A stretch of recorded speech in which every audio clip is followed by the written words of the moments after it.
special shout out to the AEPI young brothers. Yes, there you go. And one of the things that lifts me up is the youth, the young folks that are coming here. So thank you all, men, women, young. Thank you so much for really extraordinary. So I'm going to just say it up front. We are here in dark times. We are here in challenging times. Something Senator Graham said last night was important, though. This is our time. The RJC was created for a moment like this, to ensure that America has Israel's back to do whatever it takes to wipe Hamas off the face of the earth, however long it takes, and to direct our energies and efforts in 2024 to elect a Republican president, a Republican House, a Republican Senate, which we know will stand with Israel without qualification to ensure the survival of the Jewish state. Herb Brooks, Minnesotan, once told a story about the famous Olympic hockey team, the 80 Olympic hockey team. A bunch of young kids fighting against the Russian juggernaut. And before they went on the ice, Brooks said to them, to these young men, these young warriors, "Gentlemen, this is your time. This is your time." And they went out and they vanquished the Russians. This is our time for Israel's diaspora brethren to help ensure that Israel has the time it needs, as they're going to wipe Hamas off the face of the earth. This is our time. As Republican Jews, to fight back against the insidious anti-Semitism that is raising its ugly face on colleges' campuses. We got to get rid of it. We got to wipe it out. And this is our time for the RJC to ensure that those who carry the Republican banner will stand strong with Israel in its darkest hour. Unequivocally stand with Israel. That's who the RJC is. That's who we're going to support, and that's what we're going to make happen. So for now, let us take a moment of silence, say a prayer for the people of Israel, for their victory over Hamas, and for their peace and safety. If you may, a moment of silence.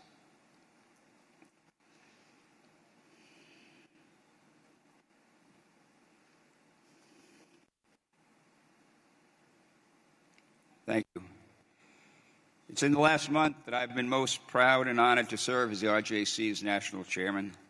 To see our community on our side of the aisle stand resolute in solidarity with Israel is so appreciated. So now let's talk about what we can do to make America stronger, to make the Jewish community stronger, and to make Israel stronger. Let's get down to talkless, the real deal, brass tacks, if you will. The RJC will continue to support pro-Israel Republicans to be unequivocally, unapologetically vocal in our opposition to the Squad and call out the silence from leaders within the Democratic Party in response to the Squad's blatant anti-Semitism. And by the way, I hope we retire the name the Squad. From this point forward, as far as I'm concerned, they're the Hamas caucus in Washington.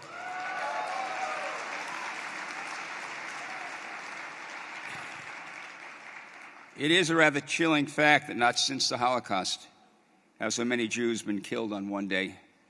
Those once unimaginable words really come home to us today, because I can guarantee that everybody in this room has someone, a friend, a family, loved ones, or simply being a Jew who are connected to the terrorist attack on October 7th. We are all connected. We all feel the pain. Even as thousands of Israelis were slaughtered by terrorists and hundreds, including Americans, were taken hostage, the anti-Semitic radical members of the Hamas caucus refused to stand with our ally Israel. Enough is enough. Anyone who refuses to stand with Israel at this time and instead chooses to create a moral equivalence with Israel and terrorist organizations does not belong anywhere near the halls of Congress. And our battles in Washington can't be won without the leadership of so many of our dear friends, many of whom will be joining us in this incredible weekend.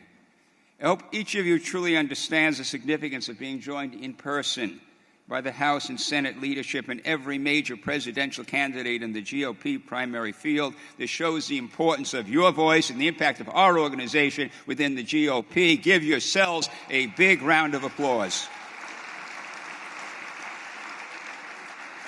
Each of the presidential candidates you're about to hear from will lay out their vision for the future of this country. They'll undoubtedly discuss Israel, but they'll also discuss other critical foreign and domestic policy issues. And while I don't know what each candidate will say or who will win the primary, I can say point blank, each of them will make a better president than Joe Biden.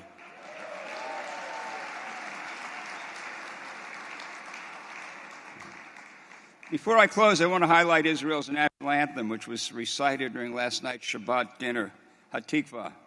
The hope is so powerful and its words are so true. Our hope is over 2,000 years old, to be free people in our land, the land of Zion and Jerusalem. I hope and I pray for the people of Israel and the brave soldiers of the IDF. I know they will defeat Hamas, that our homeland will survive, and that this too will only make us stronger.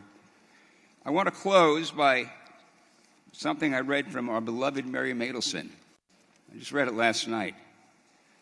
She recalled how, as a 16-year-old, she listened to radio reports on the Eichmann trial. Her parents had fled Poland, but most of her relatives, her grandparents, the rest of the family didn't, and they didn't survive. She called the Eichmann trial her first communion with the Holocaust.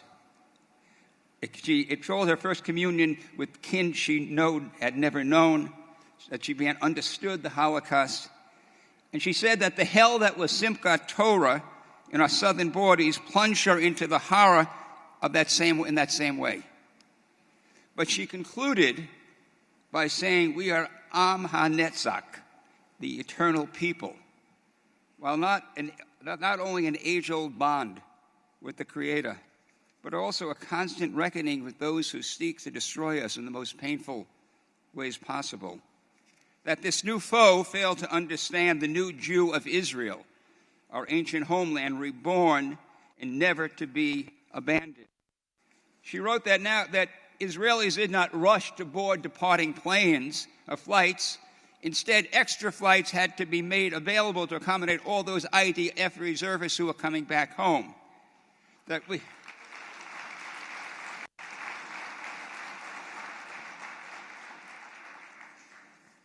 we are the products of our history, but not bound by it.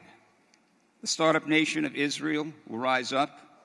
We were adrift and alone, unlike the Holocaust, when we were adrift and alone in an indifferent world. Today's leaders are lining up to make solidarity visits, to be here despite the threat of rocket barrages, and to wish us victory.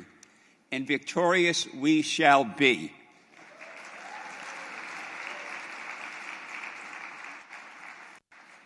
Our ancient warriors will take with them into battle the high priest's benediction she wrote from the book of Deuteronomy. Israel, today you are going into battle against your enemies. Do not be fearful. Do not be afraid. Do not panic. Do not be terrified by them. For the Lord your God is the one who goes with you to fight for you against your enemies and to give you victory. It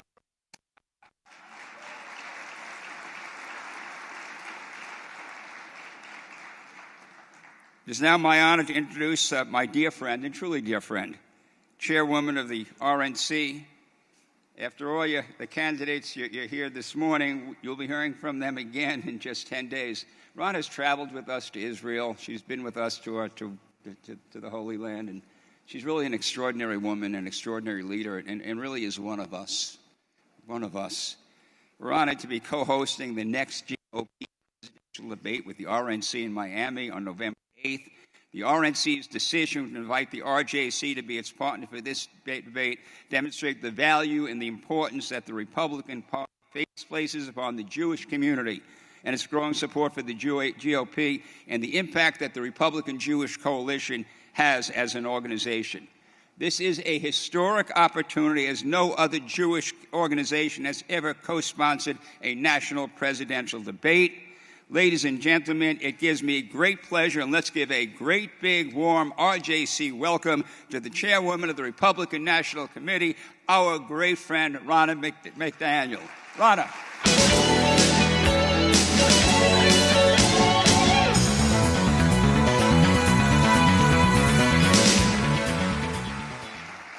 Thank you.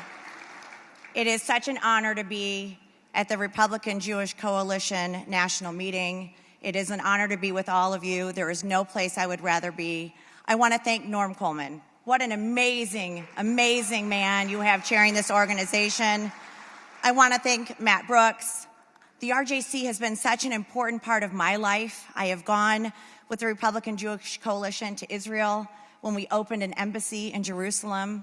I was there this year in Israel with them, as well as Saudi Arabia and Bahrain and the UAE as we celebrated the Abraham Accords. And so I am thrilled to be with you here today. My heart is heavy, as all of yours. And I want to share my deepest sympathies and prayers to those of you who've lost loved ones, or have family members who are missing, or family members who've been called into the IDF. I also want to share prayers to those innocent people being used as human shields by the terrorist group Hamas, and also to our leaders in our country that they do the right thing during this pivotal time in our nation's history. When America is weak, the world is less safe. 2 years ago, more than 2 years ago, we saw the catastrophic, horrific withdrawal from Afghanistan. We saw 13 service members die, and our president sit on a tarmac welcoming their coffins while looking at his watch. The world was watching. The world understood that America was weak. Then we saw a president try and appease Iran. We saw over and over again a president weaken foreign policy, which has made our world less safe. But it's not just President Biden. It's the Democrat Party that has allowed this anti-Israel, anti-Semitic mentality into their ranks with, as Norm called it, the Hamas squad, spreading mistruths and lies. You know, we have a complicated world. We have lots of issues where there are gray areas. This is not one of them. It is good versus evil. I'm going to say that again. This is about good versus evil. You either stand with Israel or you stand with the people who went and massacred women and children and elderly and kidnapped them. That is the choice that you have to make. And I want to make it abundantly clear. The Republican Party stands with Israel.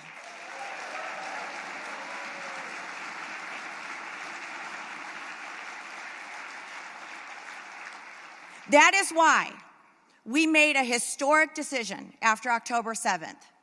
And we said we are going to call the RJC and ask them for the first time in history to be a sponsor of our debate, because we want to show that we are connected, that there is no daylight between us, and the Republican Jewish Coalition will be co-sponsoring the debate in Miami on November 8th with the Republican National Committee.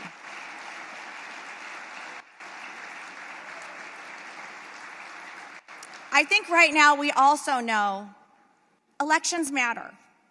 Elections have consequences. So I'm going to ask each of you to do two things before I leave here today. One, please resolve that in this next election to bank your vote early. We have a website called bankyourvote.com. We need to get our ballots in early. We can't allow Democrats to get a huge head start and think we're going to make it up on Election Day. If we don't embrace this initiative, we're putting ourselves in a hole before the election, and we can't do that. I'm a football fan. You don't start scoring in the fourth quarter. We've got to be scoring all four quarters. The second, and this is the hardest sometimes, all of you, I stand with you. I stand with every single person who's going to come up on this stage and speak to you seeking our party's nomination. But we cannot fight each other. We have to unite if we are going to win.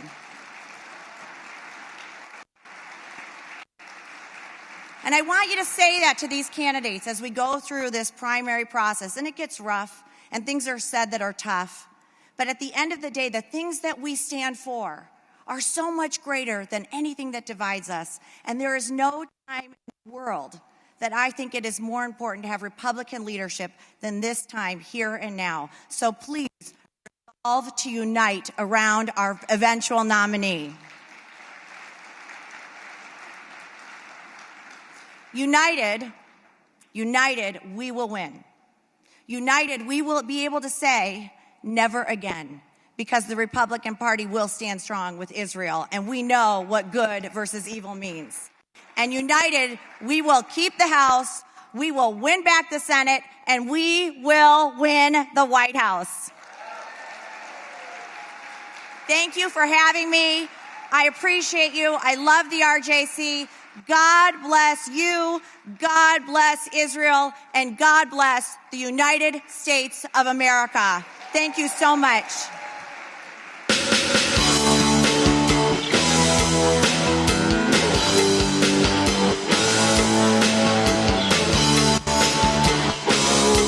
Ladies and gentlemen, please welcome Vivek Ramaswamy. Thank you. Look, I know that many of us in this room are still reeling from what happened on October 7th. My wife, Apurva, and I are reeling too. Two of our closest friends, Dana and Mark, were in Jerusalem for Sukkot. We were exchanging text messages with them in real time as they took cover at the bomb shelter in their hotel.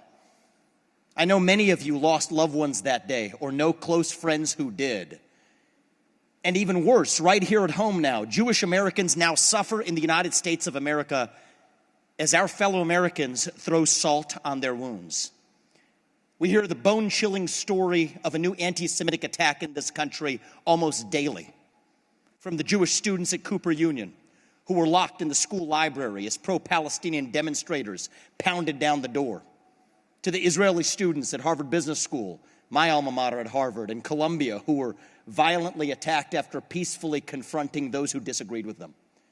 Our friends in New York City say they've told their young sons to take off their yarmulkes when they walk on the street. Jewish schools remain closed for fear of attacks.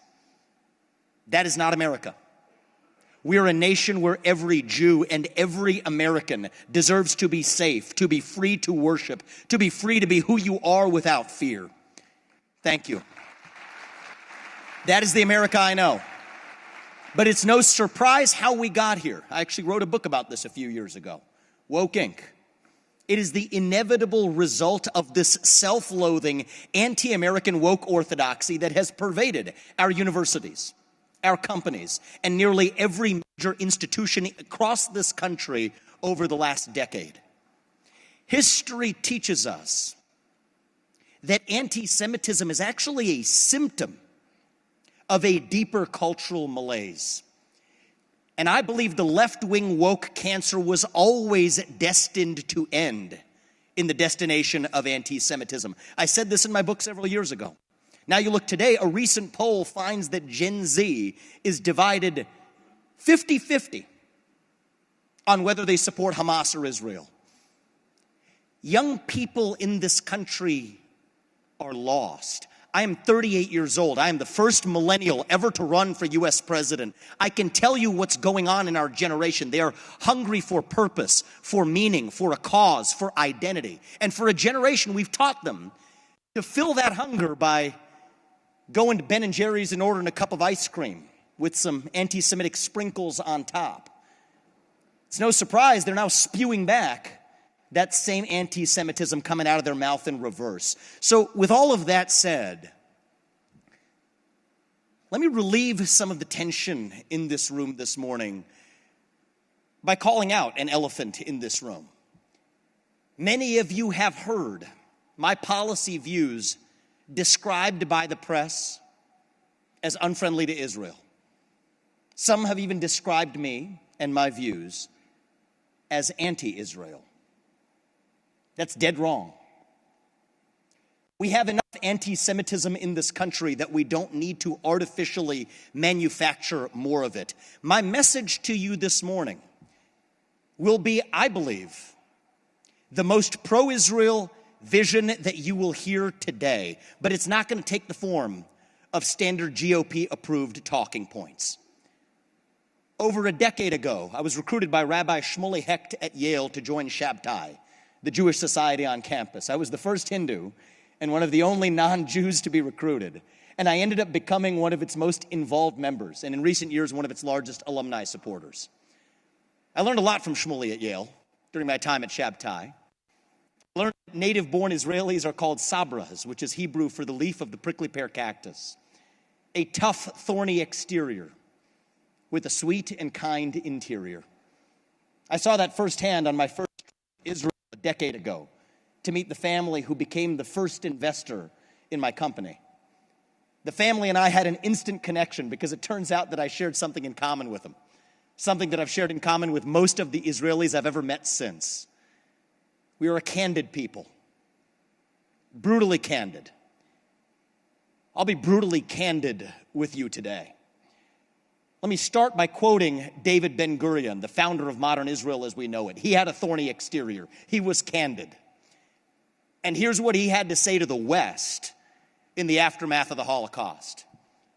What have you done to us, you freedom-loving peoples, you defenders of high principles of democracy? What have you allowed to be perpetrated against a defenseless people while you stood aside and let it bleed to death without offering help? Why do you profane our pain with wrath and empty expressions of sympathy, which ring like mockery? He was pissed. The Jews relied on the sympathies of those who proclaimed to love freedom, yet those who preached it, even here in America, did not practice it to help the Jews in Europe until it was in their interest and necessity to do so. So he had a vision of what to do about it. While Europe grappled with the so-called Jewish question, he delivered the Jewish answer. It's called Israel. God told Abraham that Israel was for his descendants through Isaac. The 450 million descendants of Ishmael have over 20 internationally recognized states. It is only right to have one for the Jewish people. That's a fact. Our future does not depend on what the Gentiles will say, this is what Ben-Gurion said, but on what the Jews will do. The fate of Israel depends on two things, he said, its strength and its righteousness. And he said that Israel must win every single war that it fights because our enemies only have to win one war. Oseh shalom bimromav hu yaseh shalom alenu. He who makes peace above should grant peace on earth. But that peace requires strength to last. That was David Ben-Gurion's vision. He was exactly 5 feet tall, but he was a mighty man. The nation he founded is 9 miles narrow today, but it is a mighty nation. Never again would Israel's existence depend on the fleeting sympathies of others. Never again would the Jewish people fall for the siren song of the West's proclamation for freedom in words, but not in deed. Never again. Israel's strength at long last would come from within its own nation, built on the land that God promised Abraham. Well, on May 14th, 1948, Israel declared its independence. And later that same day, 5 Arab countries invaded Israel in hopes of killing the infant nation. Young Israel had a population of under 700,000. Think about that. Fighting 5 Arab invader countries with over 40 million. Young Israel, back then, think about this, was armed with 3 tanks, 0 planes, and not enough guns even to have one. The Arab armies boasted 270 tanks, 300 plus airplanes. But Israel won that war. Now, 1% of Israel's population died doing it, nearly a third of whom were survivors of the Holocaust, but they won the war. By the way, using some of the very same weapons that were used to round up Jews in Nazi Germany, that were later used to save the Jewish state in the Middle East. In the coming decades that followed, Israel and its Arab neighbors would go to war again and again. The 6-Day War of 67, the Yom Kippur War of 73, and Israel fought and won every one of those wars. They were costly victories. But as Ben-Gurion said, Israel must win every single war that it fights because our enemies only have to win one war. And that brings us to the tragedy of October 7th.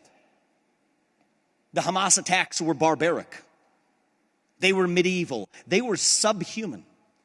The first civilian to die at Kibbutz Be'eri, maybe the first civilian to die in the Hamas attacks at all, was Arik Kraunik, the kibbutz's chief security officer.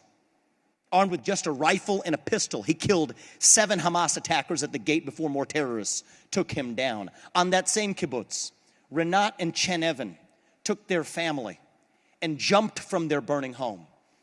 They landed in what they thought was safety, but the Hamas terrorists soon shot them. Renat, Chen, and their 2 oldest children shielded their 2 youngest children with their bodies. Only those 2 youngest children survived.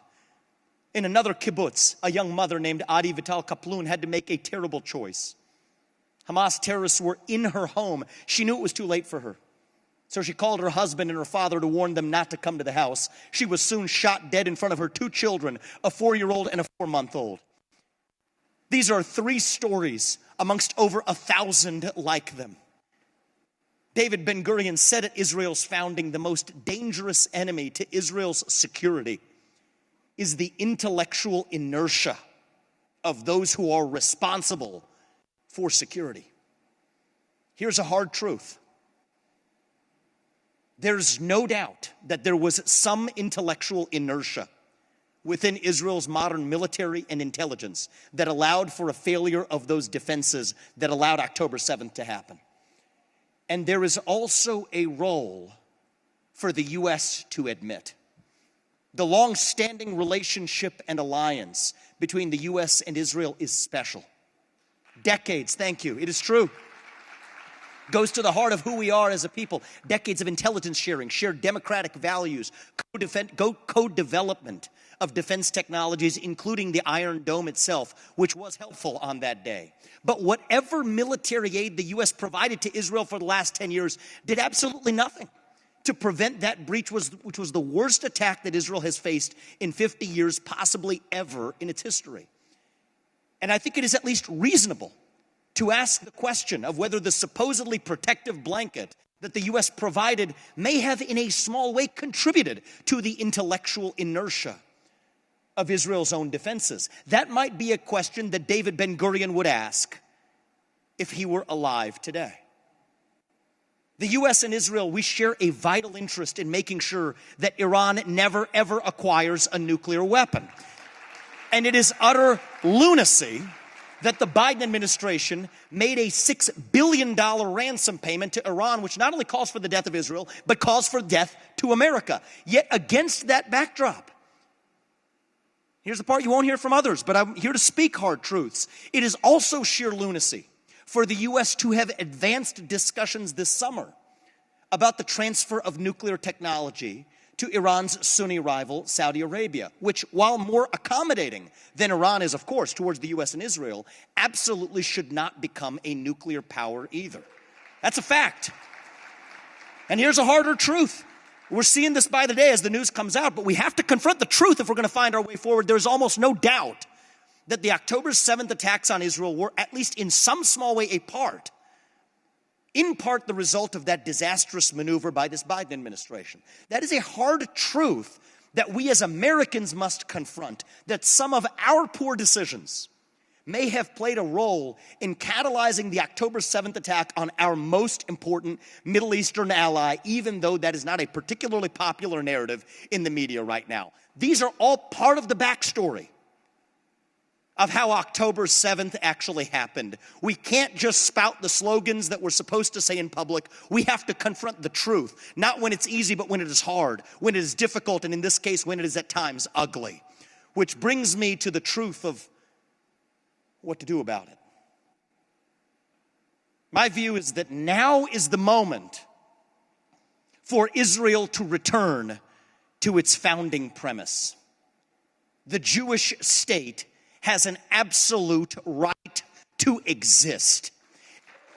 A divine gift gifted to a divine nation, charged with a divine purpose. Israel has an absolute and unequivocal right and responsibility to defend itself to the fullest, applying the only language that its adversaries understand, the language of force. So what would David Ben-Gurion say today? He would say, don't depend on anybody else's fleeting sympathies or permission to do it. If Israel wants to destroy Hamas, it should go ahead and destroy Hamas. I'm just getting started. If Israel wants to destroy Hezbollah, Israel should go ahead and destroy Hezbollah. If Israel and Mossad want to pull off Munich 2.0 and take out every last leader of Hamas, wherever they may be hiding from Doha to Dresden, host a red wedding at the Four Seasons in Qatar the next time Haniyeh and Mashal show up, they should go ahead and do it. If Israel wants to at long last abandon the myth of a two-state solution, Israel should go ahead and abandon a two-state solution. The rest of the Arab world can absorb Palestinians just as the Jews absorbed their people out of 22 countries they were kicked out of since 1948. The Islamic world cannot continue to condone the slaughtering of Jews while continuing to disown the Palestinians. That is the hard truth that neither member of either political party is willing to speak out loud to the Arab world. I will. But these are decisions for Israel to make, not America. I am not running for president of Israel. I am running for president of the United States. And just as it is time for Israel to return to its founding premise, it is time for us here in the U.S. to return to ours. George Washington, in his 1796 farewell speech, David Ben-Gurion is to Israel as George Washington is to this country. He reminded us that our job here is to be strong at home, to mind our own affairs, to avoid foreign military entanglements that do not relate directly to our homeland here in the United States of America. It's okay, I'm sharing my honest view, and we have to have open debate to find the path forward. I am a George Washington, America First conservative. And I believe the U.S.-Israel relationship is strongest when it is grounded in American self-interest, as I believe it is and will be strongest when it is, not in fleeting sympathy. That is better for America. That is better for Israel. And I will remind you that President Trump was wrongly criticized as anti-Semitic during his campaign and early on in his presidency, but went on to do more for Israel in a few short years than most presidents who have spouted off the right slogans. I don't spout slogans to you all either. And under my watch, we're going to do the same thing and go even further. Take the Abraham Accords to new heights. Lead the way without apology. By the end of my first term, I am fully confident that our relationship with Israel will be stronger than it has ever been because, yes, we are both Sabras. So what does that mean for U.S. involvement now? It means we support Israel to the fullest with a diplomatic Iron Dome that allows Israel to fully defend its national existence without anybody else. Not the U.S., not the UN, not Europe, not anybody standing in Israel's way. It means publicly condemning and rejecting the shameful comments of the UN Secretary General this week, who tried to justify the Hamas attack by creating a false equivalence between the attacks on Israel and the Palestinian peoples, that terrorist attacks on Israel versus their defense. Forget that. Tell the UN it means the U.S. should stop funding and, if necessary, altogether exiting these pathetic institutions like the UN that are hostile to our sovereignty of the U.S. and our allies. It means we share intelligence with Israel required to achieve its goals. It means we speak out against anti-Semitism right here at home, not by censorship of speech, but through leadership of our young Americans who follow the Pied Pipers of anti-Semitism because they are truly lost for purpose and meaning, because anti-Semitism is almost always a symptom of a deeper moral and spiritual void that true leaders have to fill. It means we shore up our own military-industrial base here in the U.S. in a manner that improves U.S. security, and we can sell arms to Israel in a manner that advances the interests of both countries. But from a U.S. standpoint, I worry that we muddy the waters and we hamstring both the U.S. and Israel if we engage militarily ourselves. I don't want to repeat the mistakes that we have made in the last 25 years. Accumulating debt, thousands of innocent American lives lost in Middle Eastern wars that did not advance the U.S. interests in Iraq or Afghanistan. I don't think it's in Israel's interest for the U.S. to get involved militarily. And I don't think it's in the American interest either. From a U.S. standpoint, here's the right path forward. Get Americans out of harm's way. I personally funded a 200-seat charter flight to get Americans in Israel out of danger. The Biden administration needs to do better on this front and more.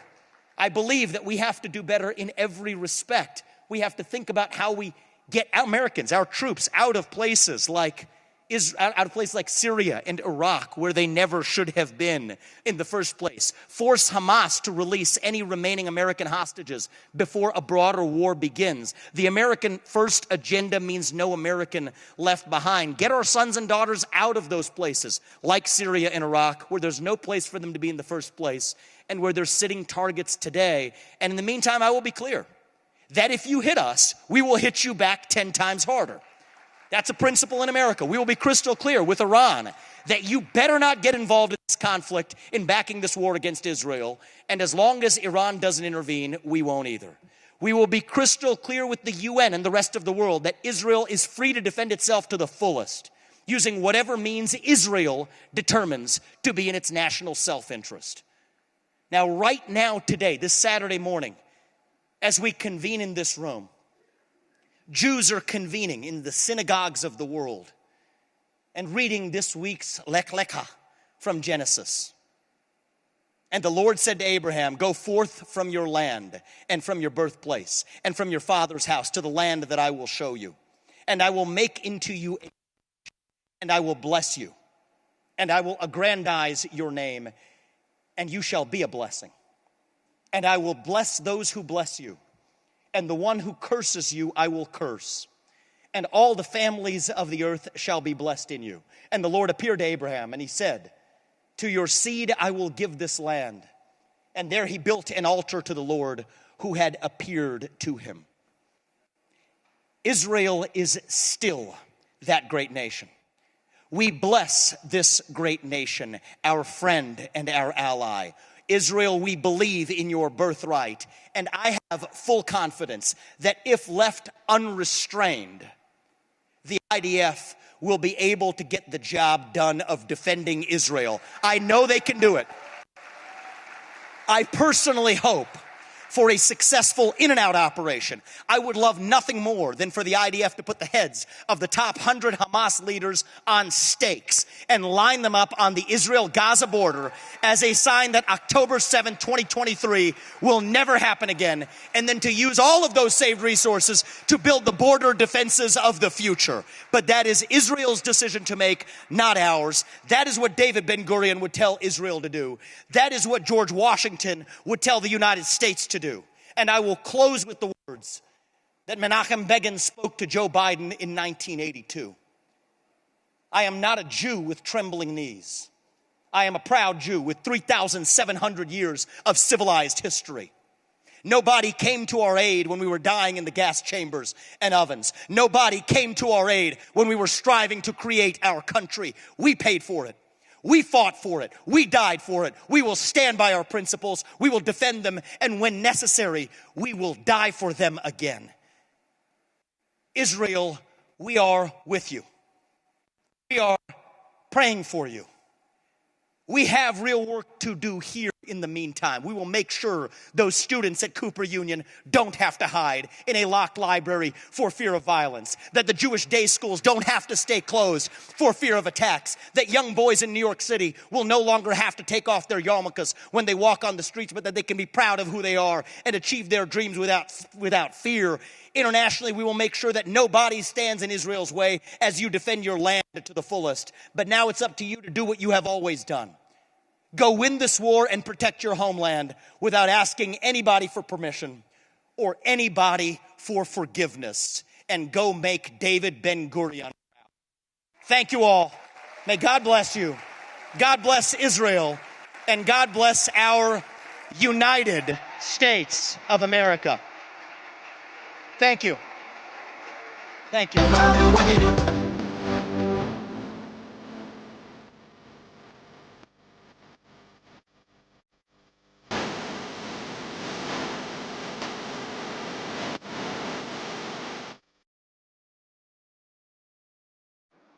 Fox News alert, Israel is at war. The Palestinian militant group Hamas has launched a massive, unprecedented military operation. These despicable acts deserve nothing less than the full measure of justice.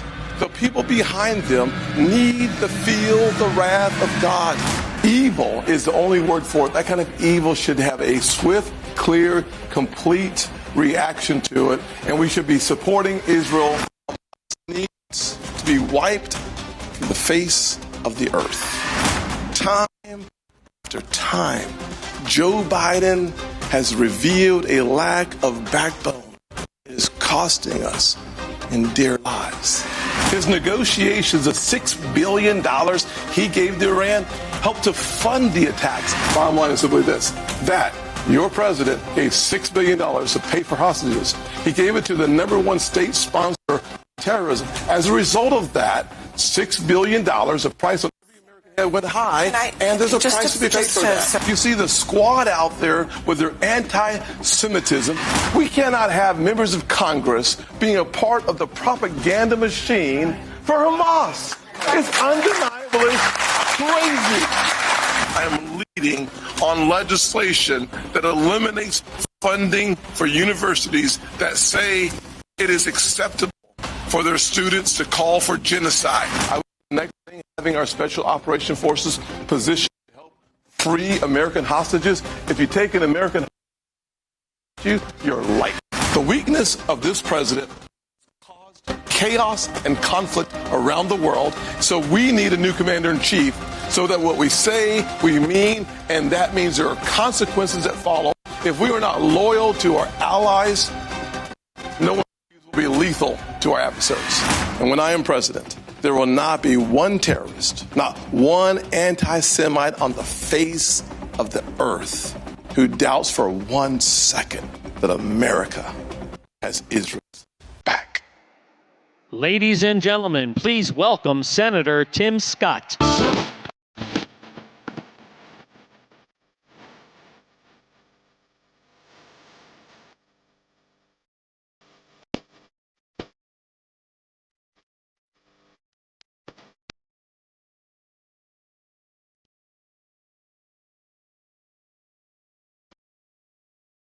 Good morning, RJC.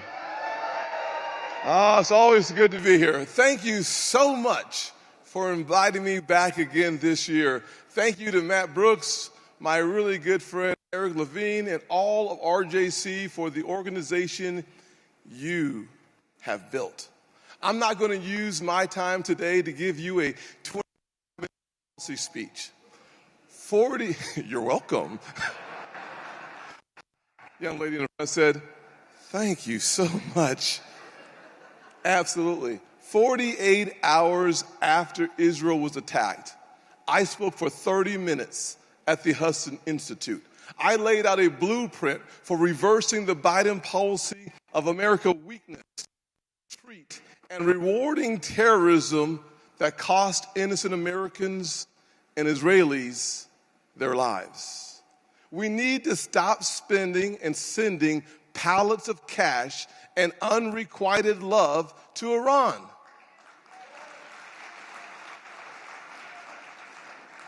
Because Iran has our blood on their hands. We need to restart the momentum of the Abraham Accords that deepened Israel's recognition in the Arab world. We need a new president and an administration that doesn't speak with a forked tongue, saying they support Israel in the day while they delay Israel at night. The last few weeks have been a possible reminder Republicans must win take back the White House in 2024. But until then, I am leading in the Senate to do everything possible. 5 years ago, not last year, but 5 years ago, I started working on anti-Semitism legislation because bigotry ain't new. Now, I'm leading on new laws to defund universities that coddle anti-Semitism.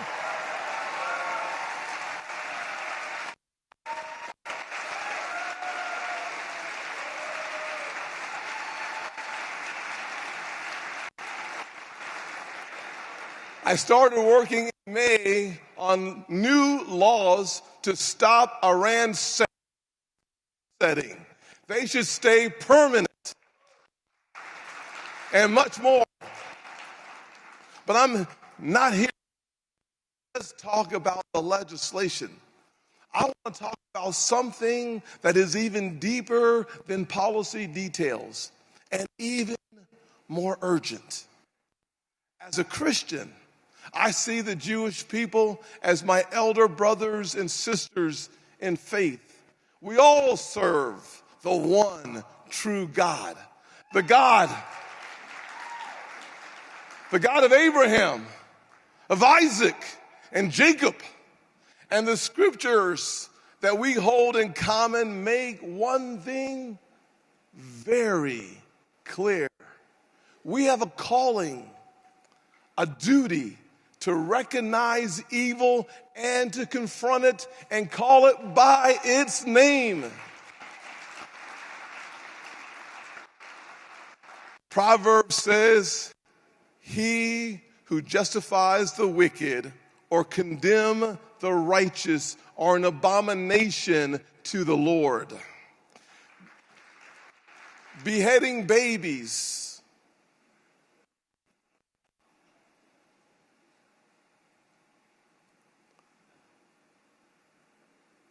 raping women,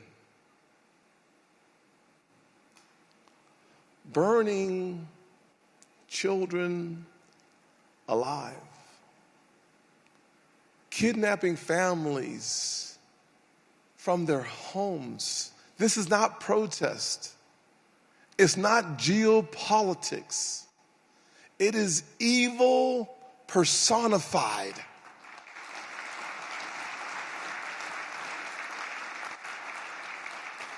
Jewish people being slaughtered in their homes simply because their nation exists is not some unfortunate, complex international conflict. It is evil and it is subhuman.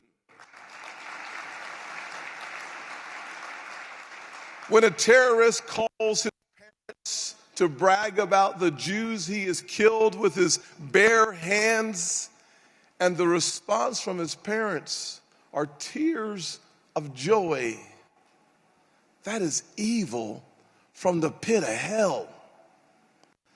And the poisonous anti-Semitism that has been allowed to fester on the radical left in American politics is just as disgusting as well.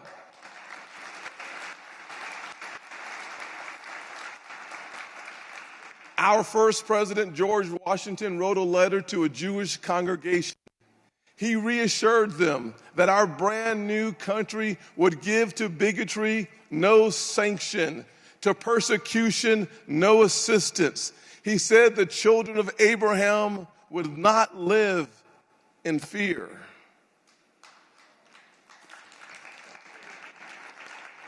But now, fast forward 233 years. Today, our capital city and a university named for George Washington saw radical students being allowed to project pro-Hamas, pro-genocide propaganda. It said, "Glory to our martyrs," they wrote. Palestine, from the river to the sea. Praising the murderers, calling for the extermination of Israel. And Mark, the university did nothing. At Princeton, a crowd screaming, "Long live the Intifada." At MIT, anti-Semitic demonstrators demanding, quote, "one solution." At the University of Washington, a Jewish student sobbed and begged administrators to do something. They want our people dead, she said. They want us killed. How are you allowing this? Left-wing universities and college presidents have spent years rushing into every political controversy they can get their hands on. They've had no problem speaking up.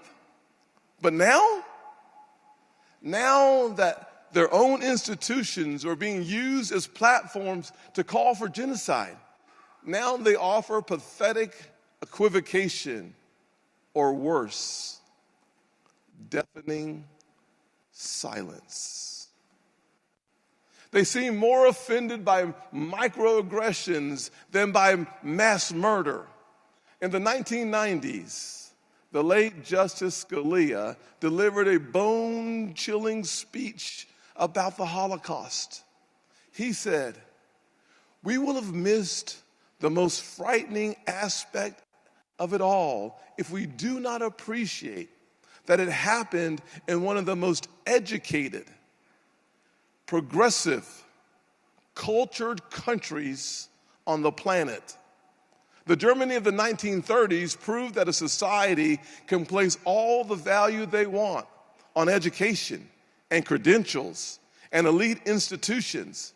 But if we lose our moral compass, these things don't just become useless, they become dangerous. We need moral clarity. So let's start today.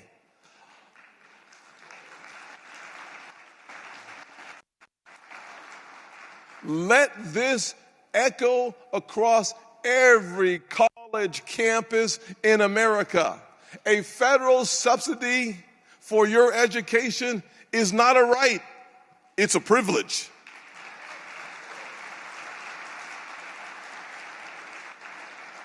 A visa so foreign students can study here is not a right, it's a privilege.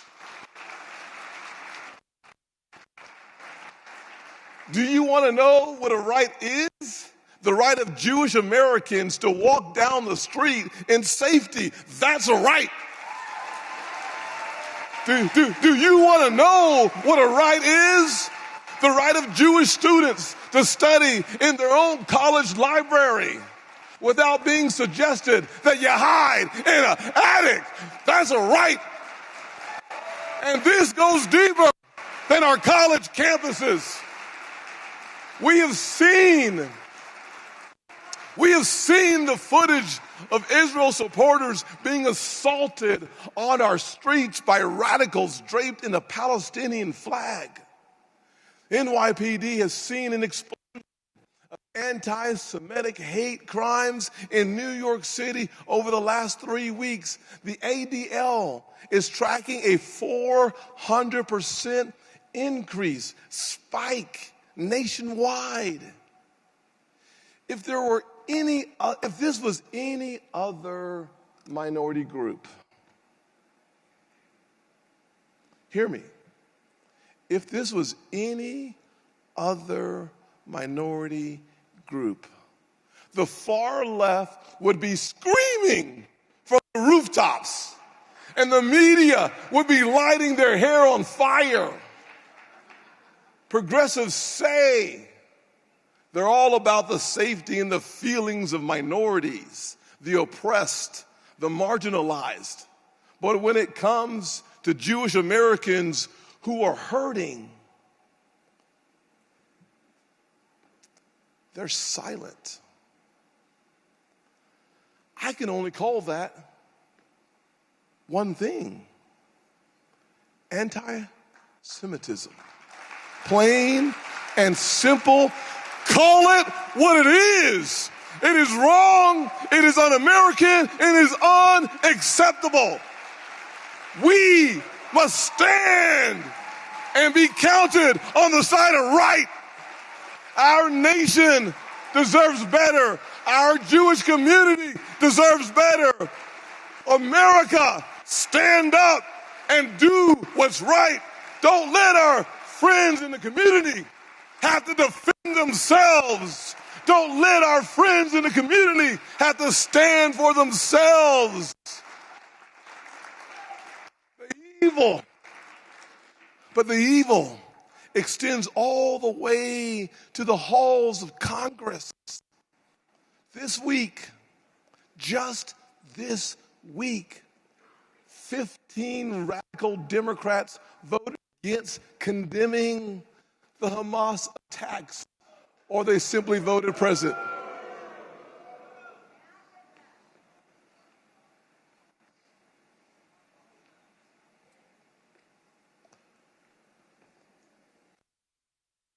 It's hard to believe that. One of them, Ilhan Omar,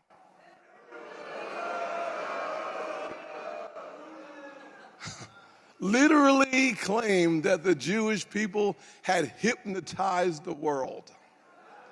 How ridiculous is that? Another one of them, Rashida Tlaib, is literally an extension of the propaganda machine of Hamas. Several members of the squad support the anti-Semitic BDS movement, a coordinated worldwide economic war aggression against Israel. Nobody, by the way, hear me clearly, nobody is making Joe Biden put up with all this stuff. No one's stopping Kamala Harris from speaking out. Nothing's preventing Chuck Schumer from denouncing these yo-yos from the Senate floor. Nothing's stopping Hakeem Jeffries from kicking them off their committees and out of their caucus.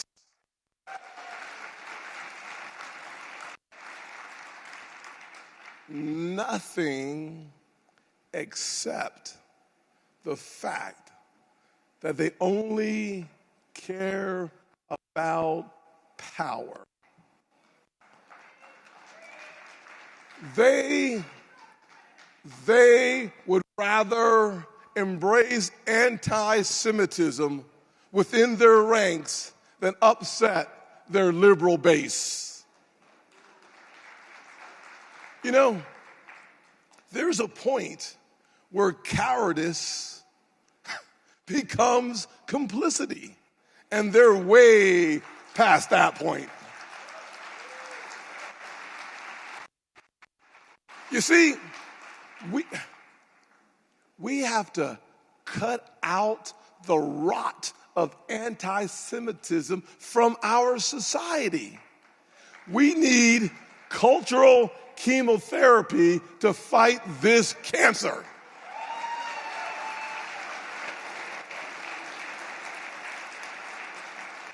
So let me speak to any student who's advocating for murder and terrorism. You should be expelled from the campus.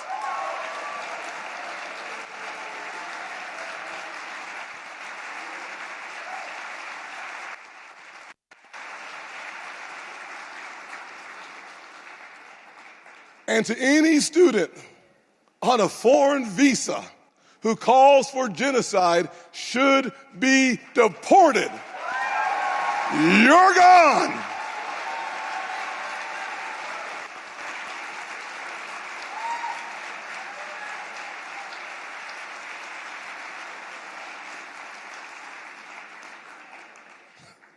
And any university, and I mean any university that lets itself become a megaphone for evil should lose every single dime of federal money.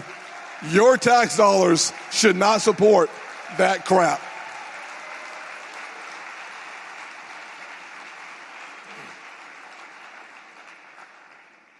Anybody who marches through the streets applauding the killing of Americans and Israelis should be considered unemployable.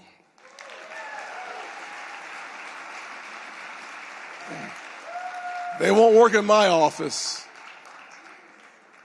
And any member of Congress who gives 1 ounce of aid, comfort, or support to terrorist killers through their words, their actions, or their affiliation with groups like the DSA should be expelled from office immediately.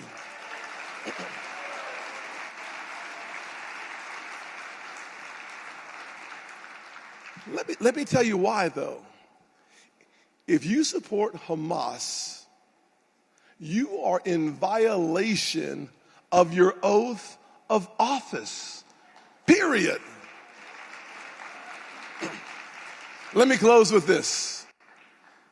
It's very simple to me. In Genesis, God creates light, and he calls it good. And he divides the light from the darkness. That is our mission. That is our charge. That is the blessing we can be to the world. We can separate the darkness from the light. We can call evil by its name and overcome it.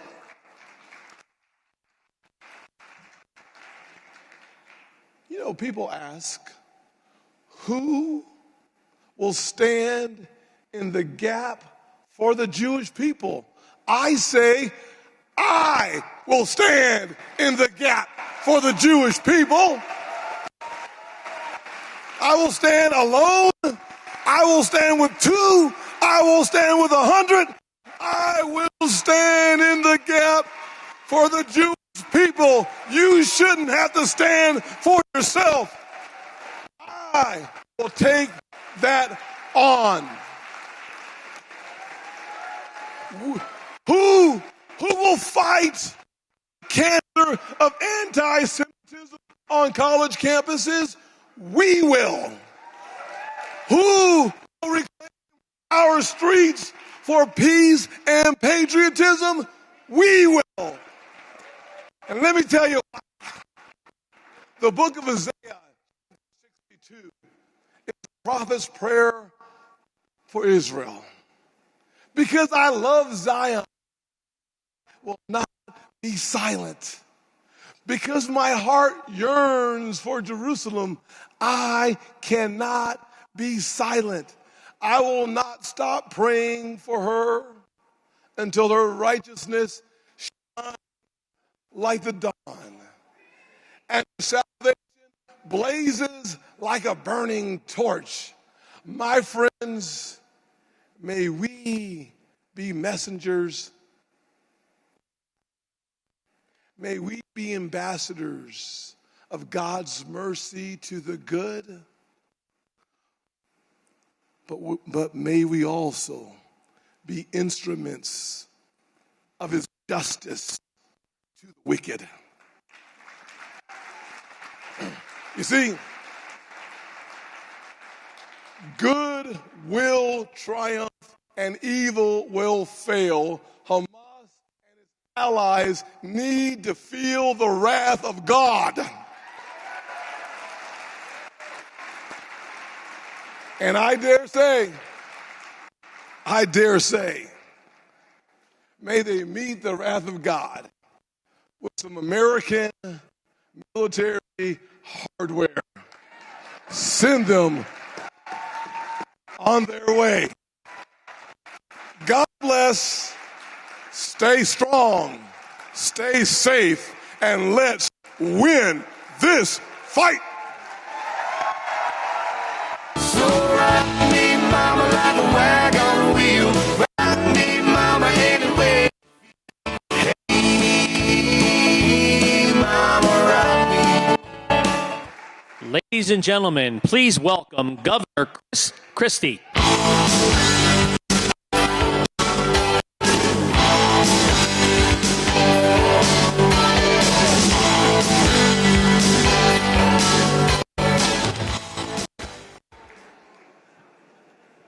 Morning.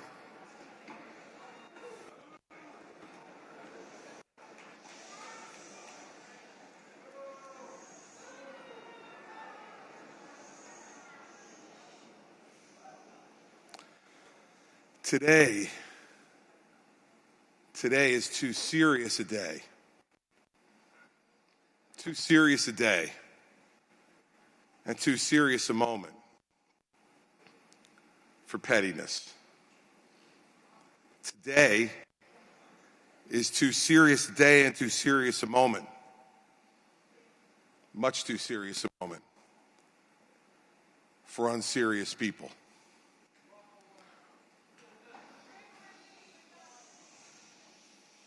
And we first need to know it's like this where everybody stands. Not what you say, but where you stand. So let's make sure certain principles are stood by everyone in this party. First, that Israel has the absolute right and obligation to protect territorial integrity and to protect the safety and security of every one of its people. Second, that Israel has the right and the obligation to take every military step necessary to eliminate Hamas as a threat tomorrow and every day beyond tomorrow. And third, that Israel continues to focus on the next enemy. Today, behind Hamas and behind Hezbollah, we must take every step necessary to isolate Iran and make them the pariah in the eyes of the world that we know they are. Those need to be the principles of this war and the principles of American support for Israel, and there cannot be a shed, not even a little, daylight between every credible American leader of both parties and those principles. But the problem is much, much bigger. Much bigger than the war that is going on right now in Israel. It is an American problem. Significant American problem. And it's a problem that has existed now for decades. People have been either unwilling to confront or are willingly ignoring. The anti-Semitism we see on American college campuses, for those of you who have been paying attention, and I am one of them, is new. This did not happen in the last 3 weeks. This did not happen in the last 3 months or the last 3 years. This has been going on for decades. And while it's been going on, people are willingly standing by and turning a blind eye to it. We know that they hide behind the falsity of free speech. There's a difference, everyone, between free speech and hate speech. There is a difference between free speech and violence. There is a difference between incitement and free speech. And what's going on in our college campuses today is not free speech. It is hate speech. What's going on our campuses today is inciting violence, is inciting fear. And we now know the impact it's having on our children. Not one Jewish child on one campus in America should have to worry about practicing their faith openly and aggressively. Not one Jewish child should have to worry about that. Not one Jewish child should have to worry about speaking out in support of Israel on their campus. Not one Jewish child. Not one Jewish child should have to worry about observing Rosh Hashanah or Yom Kippur openly on their campus. Not one Jewish child in their dorm or their apartment because of fear of their safety or fear of ridicule. And yet on college campuses all over this country, that is happening today. And it is happening with the acquiescence of university leadership all throughout this country. We have been here before, haven't we? We've been here before. This is not the first time that we've seen people expressing this and saying, as they observe it, it's not our problem. The world knew what was going on in Germany in the 1930s. They said, it's not our problem.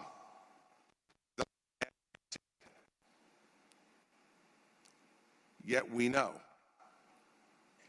that that disease spread throughout Europe and the world and led to atrocities that none of us can even imagine, was permitted. Yet we know in our hearts and our minds that they were. It was isolationism, American isolationism, to those excuses. It was isolationism from other nations around the world that allowed them to turn their backs on what we're seeing on college campuses in America today. So first,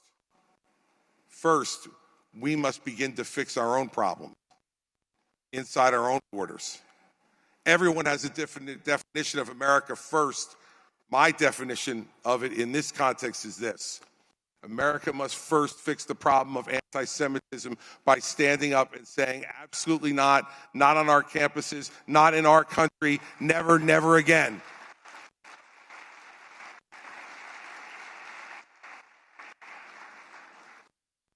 When some folks talk about America first, what they really mean is America alone. They mean fill the moat and pull up the drawbridge. These are not our problems. We've lived this before. Nobody in this room doesn't want America to be first. All of us do. It's how America becomes first that is the argument inside our party right now. Do we become first by turning our back on the rest of the world? Do we become first by saying, well, this problem, this hate, this murder, this terrorism is not our problem? Don't be fooled, everyone. There are voices in our party, in our own party today, who only want to focus on certain hate, certain violence. That's unacceptable, because what we know is that hate and violence and discrimination anywhere can be spread everywhere if good people don't stand up to fight it.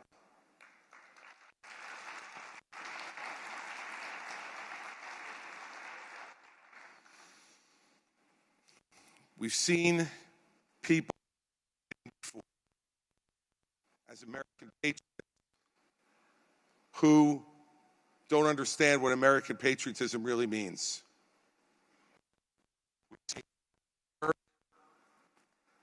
Masquerading as an American patriot, having parades for him, and having him and his voice lead our country to a period of moral decay We can't allow that again. We can't allow people who use the guise of our country needs to look inward because we can't afford to be looking outward. It's a siren song, everyone. It's one that, if you don't really think about it, can make you feel okay until the events that we've seen in the last few weeks happen. And then we say, why? Why? I would argue to you it's because we have been turning our back on this problem for too long in this country, and leaders have made rationalizations which we can't justify any longer. The argument in our party is about America no longer the indispensable nation. What does that mean? We are the indispensable nation, not just to ourselves, but to the world.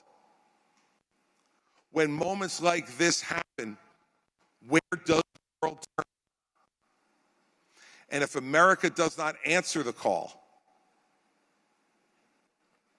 who will?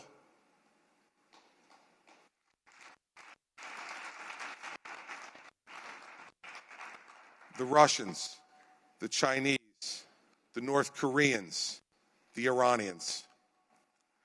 This is the new force of evil. And they are behind the violence that is happening all over the world. And they're challenging us as to whether we're willing to stand up and continue to be what we have always been, the bulwark of freedom and liberty in the world. And so let's talk about other principles that this country needs to stand for.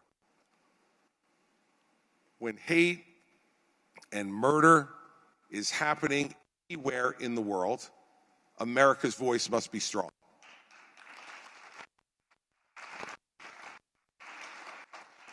When our allies need help, America can't say maybe. America has to say yes.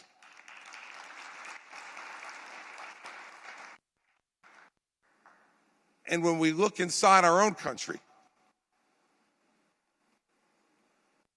we can't any longer make excuses. What's happening in college campuses today, let us not any longer allow our children to be taught in what are supposed to be places of higher learning that there is a moral equivalence between the state of Israel and Hamas. This is a false moral equivalence, and we must say it loudly and clearly every day. The indiscriminate murder of innocent men, women, and children is not an advocacy for a valid position. It is to engender fear in every good person who would otherwise stand up and be counted. The question is, will America walk away in fear, using our own problems internally as justification for that? I say we will not. We cannot. And so, principle number one is when a friend of hate and violence in the world, America doesn't ask whether we stand or not. America stands with Israel to fight against this hate.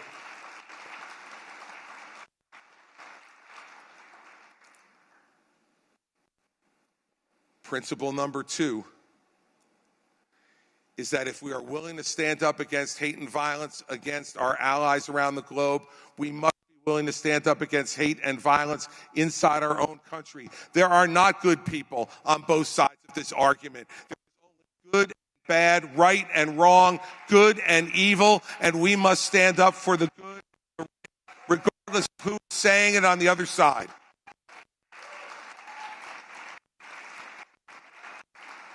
And you cannot be on both sides of this issue. This is not an issue where you can play both sides to the middle. This is not an issue where you get to compromise. There is no compromise. No compromise on whether America will stand for freedom, liberty, and what is right. And only the unserious people in our political process here will try to play both sides to the middle. We'll say there are voters on both sides. There are good people on both sides. There are not. So principle number 2 is stand up for what's right every time. Not just when it's convenient, not just when it's comfortable, not just when it's okay according to the media, according to university leadership. It's stand up all the time. And yes, I do believe that faculty who stand up and advocate for hate in our universities need to go.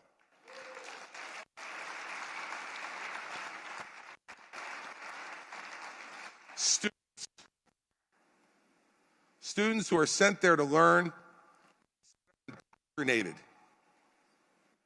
indoctrinated with false moral equivalences.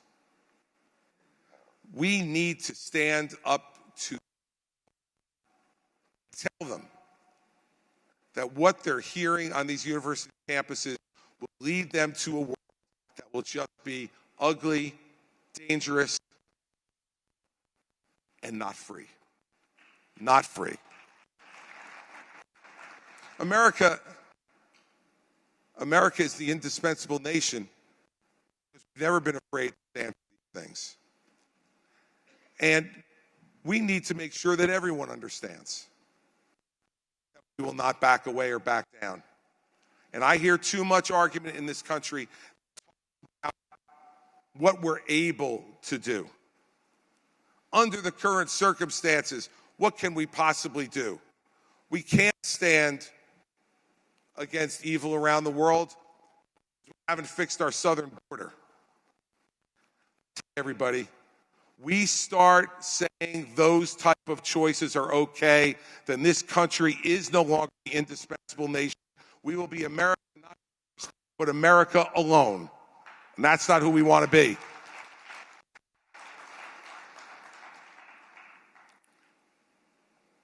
It's time for us to get back to doing big things in this country. Big things. The problem is that we have been divided by our leadership, our political leadership on both sides of the aisle, into smaller and smaller groups, pitting us against each other on issues that, because of how loudly they say them, they try to make us believe that the loudness of their voice means the bigness of the issue. It's not true. The more we've been divided into smaller and smaller groups and pitted against each other, the smaller we've become. America must stand for the big things. We must be willing to stand up and do things that matter, not only for us inside our own country, but for the rest of the folks in the world as well. So, serious people to leave the stage, and for serious people to stand up and say, there is no substitute for American leadership in this world, none at all, and if we allow it to happen, evil will win and good will lose.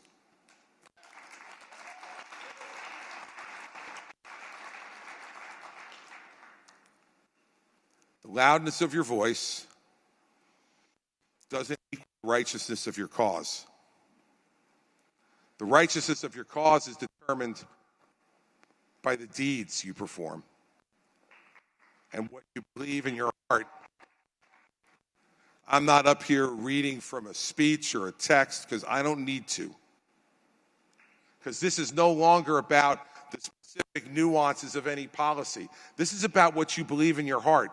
Because whoever will lead our country next, they're not going to be able to anticipate every issue that comes across their desk, and neither will you. But you will know, I hope, whether they are capable in their heart and in their mind to discern between good and evil, between what America has always been and what we need to be going forward. There is no substitute for that. No one asked George W. Bush or Al Gore in 2000, what would you do if 11 hijackers hijacked 4 planes and flew them into the World Trade Center, the Pentagon, and sent them towards the United States Capitol? But when it happened, we knew that we had a man who in his heart and in his mind knew what America's goodness and strength was. And now for 22 years since, we have not had another foreign terrorist attack on this soil because we had a good man behind the desk in the Oval Office. None of us are ever going to agree with everybody. None of us are ever going to be able to look at any candidate and say they're the perfect candidate. But beware of the candidates who are never wrong. Beware. The candidates who claim they are never wrong are the candidates to be afraid of, because there is no perfect human being, the same way there is no perfect candidate. God has taught us that there is only one perfect being, and he is watching. We as a country need to remember that if we are looking for someone without fault, we will continue to look for the rest of our lives. What we need to look for is someone who has character, who believes in the difference between right and wrong, who their bad conduct, but apologize for it, who will never put themselves before this country. When we have put themselves before any country, that's when evil has a chance to creep in and violence follows right behind.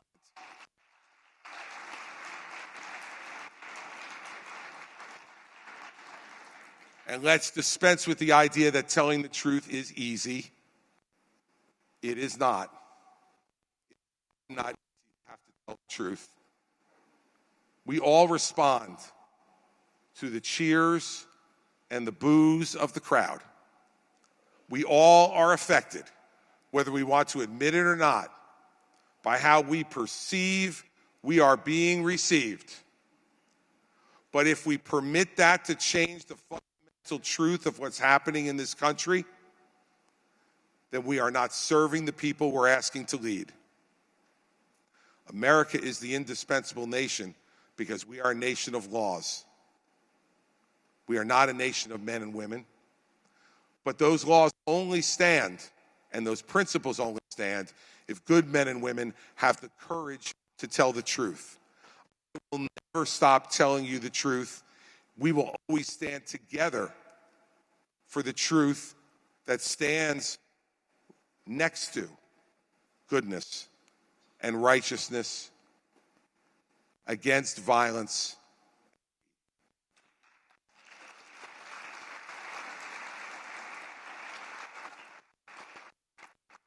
In the end, the challenge that we face today,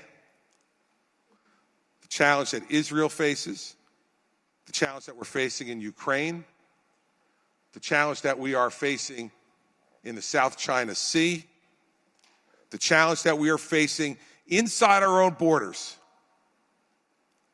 need serious, honest people to give not easy answers to complicated problems, smart answers to complicated problems. In the end, all of you are the ones who are going to decide.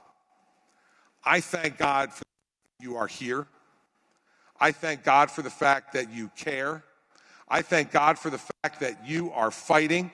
I thank God for the fact that the people in this room represent the best of America, the very, very best of America, that we will stand up against hate and evil and what is wrong and stand up for what is right and what is good. Please don't ever stop doing that, because when you stop doing that, America ceases to be the indispensable nation we must continue to be. Thank you for having me today.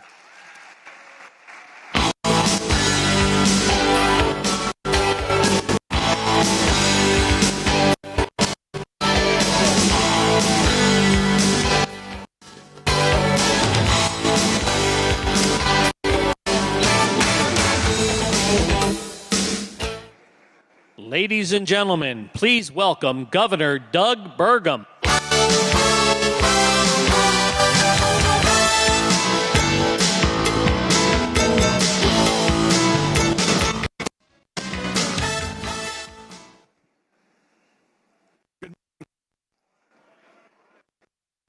It's an honor to be here today with the Republican Jewish Coalition.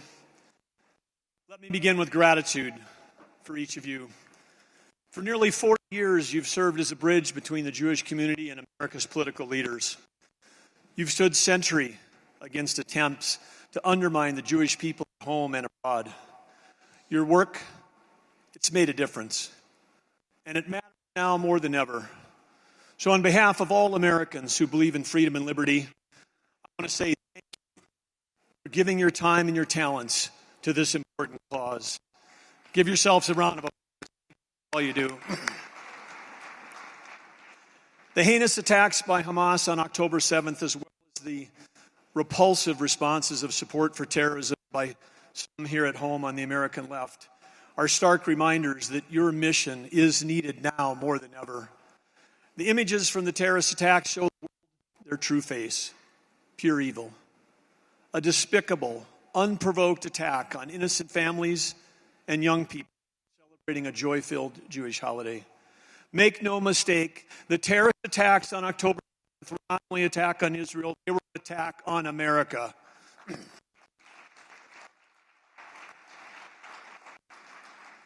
Joe Biden's remarks at the White House following the attacks, he did not even mention Iran.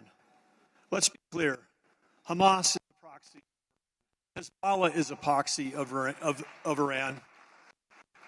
And in business, Joe Biden thinks that if we go after the subsidiary, it's okay to leave the parent company alone, the one that's providing all the funding. But with that thinking, and under Joe Biden, we're now in a proxy war with Russia, proxy war with Iran, and we're in a Cold War with China. We need to put an end to Joe Biden's Iran appeasement by locking down all the money he's made available to Iran and fully enforce our Iran oil sanctions. Sadly, we shouldn't be surprised that Iran would greenlight a massacre after getting billions of dollars from the Biden administration. Biden has turned into maximum concessions.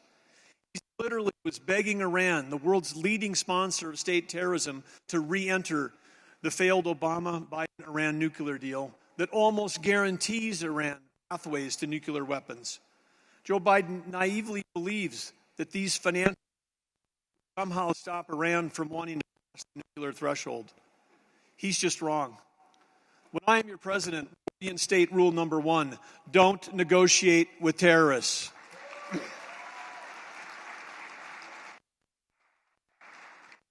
I have spent over 3 decades, starting as a young software entrepreneur, traveling around the world, building global companies, and understanding the rights and freedoms that people either had or didn't have. I've had people working for me in over 100 countries. I've had people that worked for me that didn't have the right to vote or the right to free speech. Joe Biden's recent $6 billion just put a $1 billion price tag on every American student, every American tourist, and every American business leader traveling or living abroad. When Biden's hostage deal was announced, I said immediately, we'll see a dramatic rise. Here we are today. There's even more billions that are being funneled for Iran's use. It was like on page 18, but $10 billion was freed up and unfrozen this past June that went to Iran. But most disturbingly, Biden is not enforcing the oil export sanctions on Iran, which is allowing them to dramatically increase their oil exports, much of it to China. And I'm talking dramatically, like more than millions of barrels of oil a day. It's helping Beijing fill its strategic oil reserves with Iranian oil and letting Iran generate tens of billions of dollars to further the agenda. And what was going on at home? Joe Biden was draining our strategic petroleum reserve. Policy choices have consequences, and we know very painful consequences of appeasing Iran sponsor terrorism. Apparently, Joe Biden hasn't learned. Even now, Biden is desperate to hold on to the deal with Iran by calling tacitly for Israel to back off on response to Hamas. It should be restoring deterrence, not constraining Israel.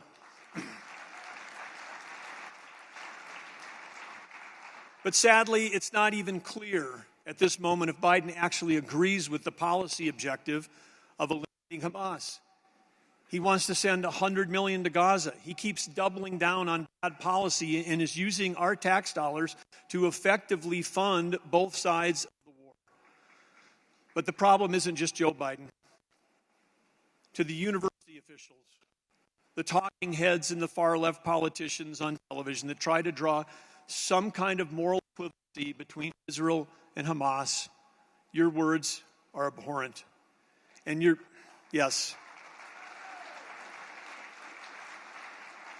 and your behavior is entirely hypocritical, because these same so-called defenders of free speech have been happily silencing conservative voices on their campuses and their cable networks for years. I'm your president. Will work with Israel to destroy Iran's terrorist infrastructure, not just in the Middle East, but around the globe.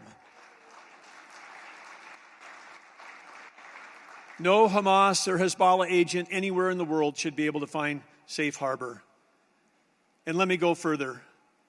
Countries like Qatar cannot be allowed to support terrorists. Joe Biden needs to get a little tougher with Doha to win the unconditional release of all our hostages.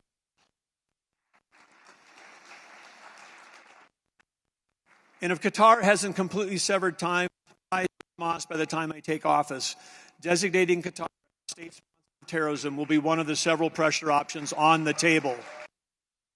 Can't be friends with the United States and Hamas at the same time. And let me say one more thing. With American citizens massacred and more taken hostage, Hamas and Doha should be considered legitimate military targets.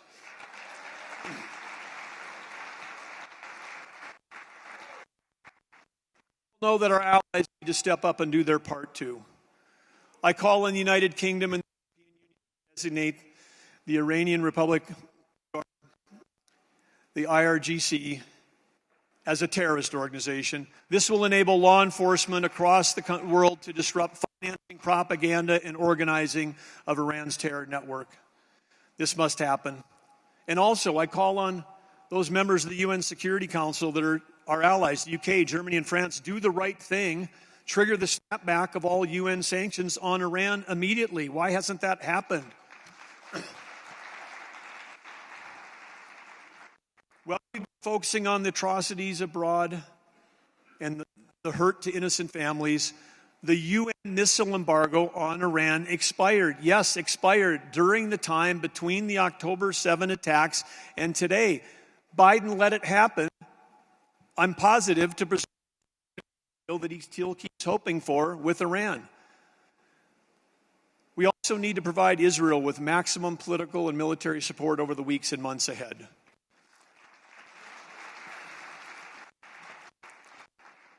We know that as Hamas and Hezbollah use human shields, we must stand up and tell the world it's Iran with blood on its hands, not the Jewish state fighting for its right to exist.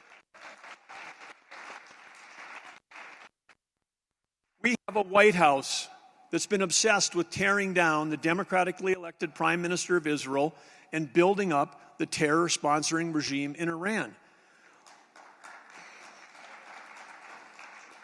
But let there be no doubt, Joe Biden's decision to put distance between Washington and Jerusalem put Israel's security in danger and empowered the global boycott, divestment, sanctions campaign targeting the world's only Jewish state.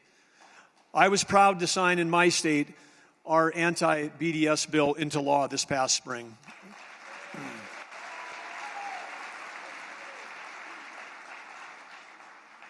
The BDS campaign is inherently anti-Semitic, and I will continue to fight it as president. Jerusalem is the eternal, undivided capital of the Jewish people. We will put an end to Biden's attempts to undermine Israel's sovereignty over Jerusalem. The same goes for the Golan Heights, where Biden refuses to acknowledge Israel's sovereignty to this day. I will ask Congress, when I am your president, to set in order to stop any future president from putting Israel's security at risk via executive action. We'll stop bypassing the Taylor Force Act, and we'll put an end to the Palestinian pay to slay. And we'll stop organizations like UNRWA from the UN that promoting anti-Semitism. They fund terrorists, and they keep Palestinians trapped in decades-long protracted refuge. While our hearts remain in the Holy Land, our eyes can't avoid the mounting problems facing us here at home. Our southern border is being invaded, a literal invasion, with illegal border crossings at record levels. Record levels just passed this September again. I've been down at the border more times than Joe Biden. That wasn't hard. And more than Harris also. But we've had North Dakota troops down there nearly continuously during my time in office. Brave young men and women in the North Dakota National Guard, sentry on the border, but also North Dakota troops providing leadership and pilots flying night helicopter missions from San Diego to the Gulf Coast, Dakota helicopters, attempting to stop transnational criminal organizations that in many cases are better funded and better armed than our law enforcement, because Joe Biden is effectively defunding the Border Patrol law enforcement the way many have defunded the police in our cities, and we see what's happening in our cities. But border security is national security, and our national security is compromised every day that we do not have control of our own borders. Likelihood that Hamas have entered America has increased dramatically in the last 2.5 years. We throw out numbers that are hard to imagine. 6.5 million people that have entered our country since Joe Biden took office. That's every man, woman, and child in the state of Vermont, New Hampshire, Maine, Rhode Island, Joe Biden's home state of Delaware, and you have to throw in Montana as well. Every individual, that equals 6.5 million people. That's how many have entered.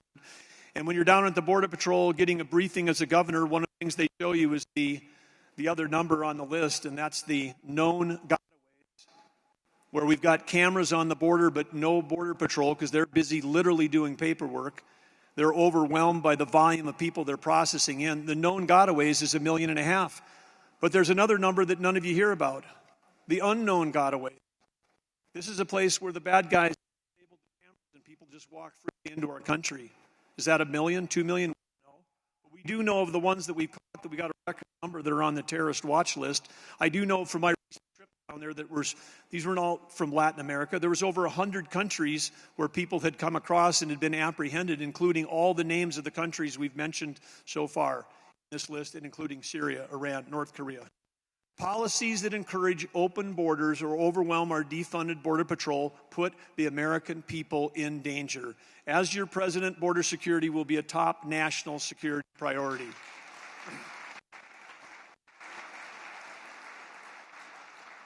I am prepared to surge troops to the southern border and employ diplomatic, informational, military, and economic responses. But the U.S. military, we can deploy them in responsible and effective ways to stop the flow of people and drugs into our country. We will reverse every one of Joe Biden's open border policies.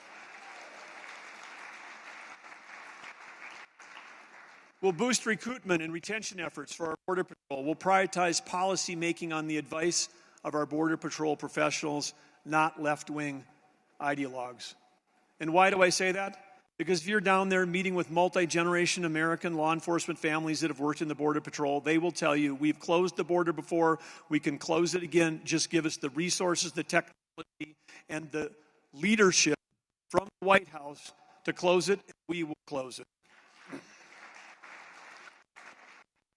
We'll also issue National Security Directive 1, ordering a maximum pressure campaign on the international cartels and their Chinese suppliers, directing every department and agency of the U.S. government to immediately bring forward every possible tool, law enforcement, executive action,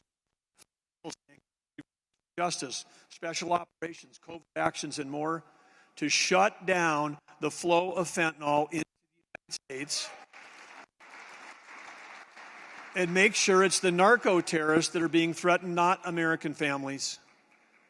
We've lost the equivalent of 5 Vietnams worth of mass casualties of Americans dying of overdose deaths since Joe Biden took office. It's 300 a day. 300 Americans a day. These are sons and daughters, their nieces and nephews, their moms and dads, trapped in the disease of addiction. 70% of those overdose deaths are fentanyl poisonings. And this is something that is dear to so many of you. I'm sure in this room, people that know a family that's lost someone to a fentanyl overdose death. It's dear to our family. We're so fortunate our state is First Lady in America. Catherine has been sharing her face and voice and sharing her decades-long battle with the disease of addiction and now her over 20 years of recovery. She's here with me today. We're going to be at dinner tonight. But Catherine,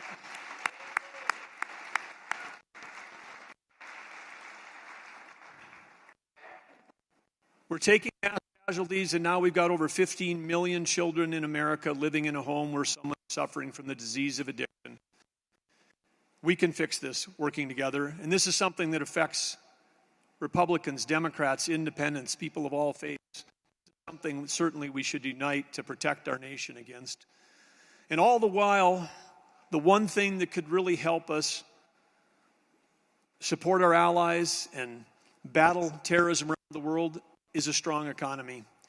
And the one thing that will help us fight inflation, our economy more than anything, is American-made energy, and it's under constant assault. The U.S. energy industry is under constant assault from the false promises of the Green New Deal. The Green New Deal empowering and enriching our enemies like China, Russia, and Iran, and it's hurting, not helping the environment. Joe Biden has replaced American exceptionalism with American self-doubt. He's replaced deterrence with deference. And he's replaced peace through strength with generating conflict through weakness.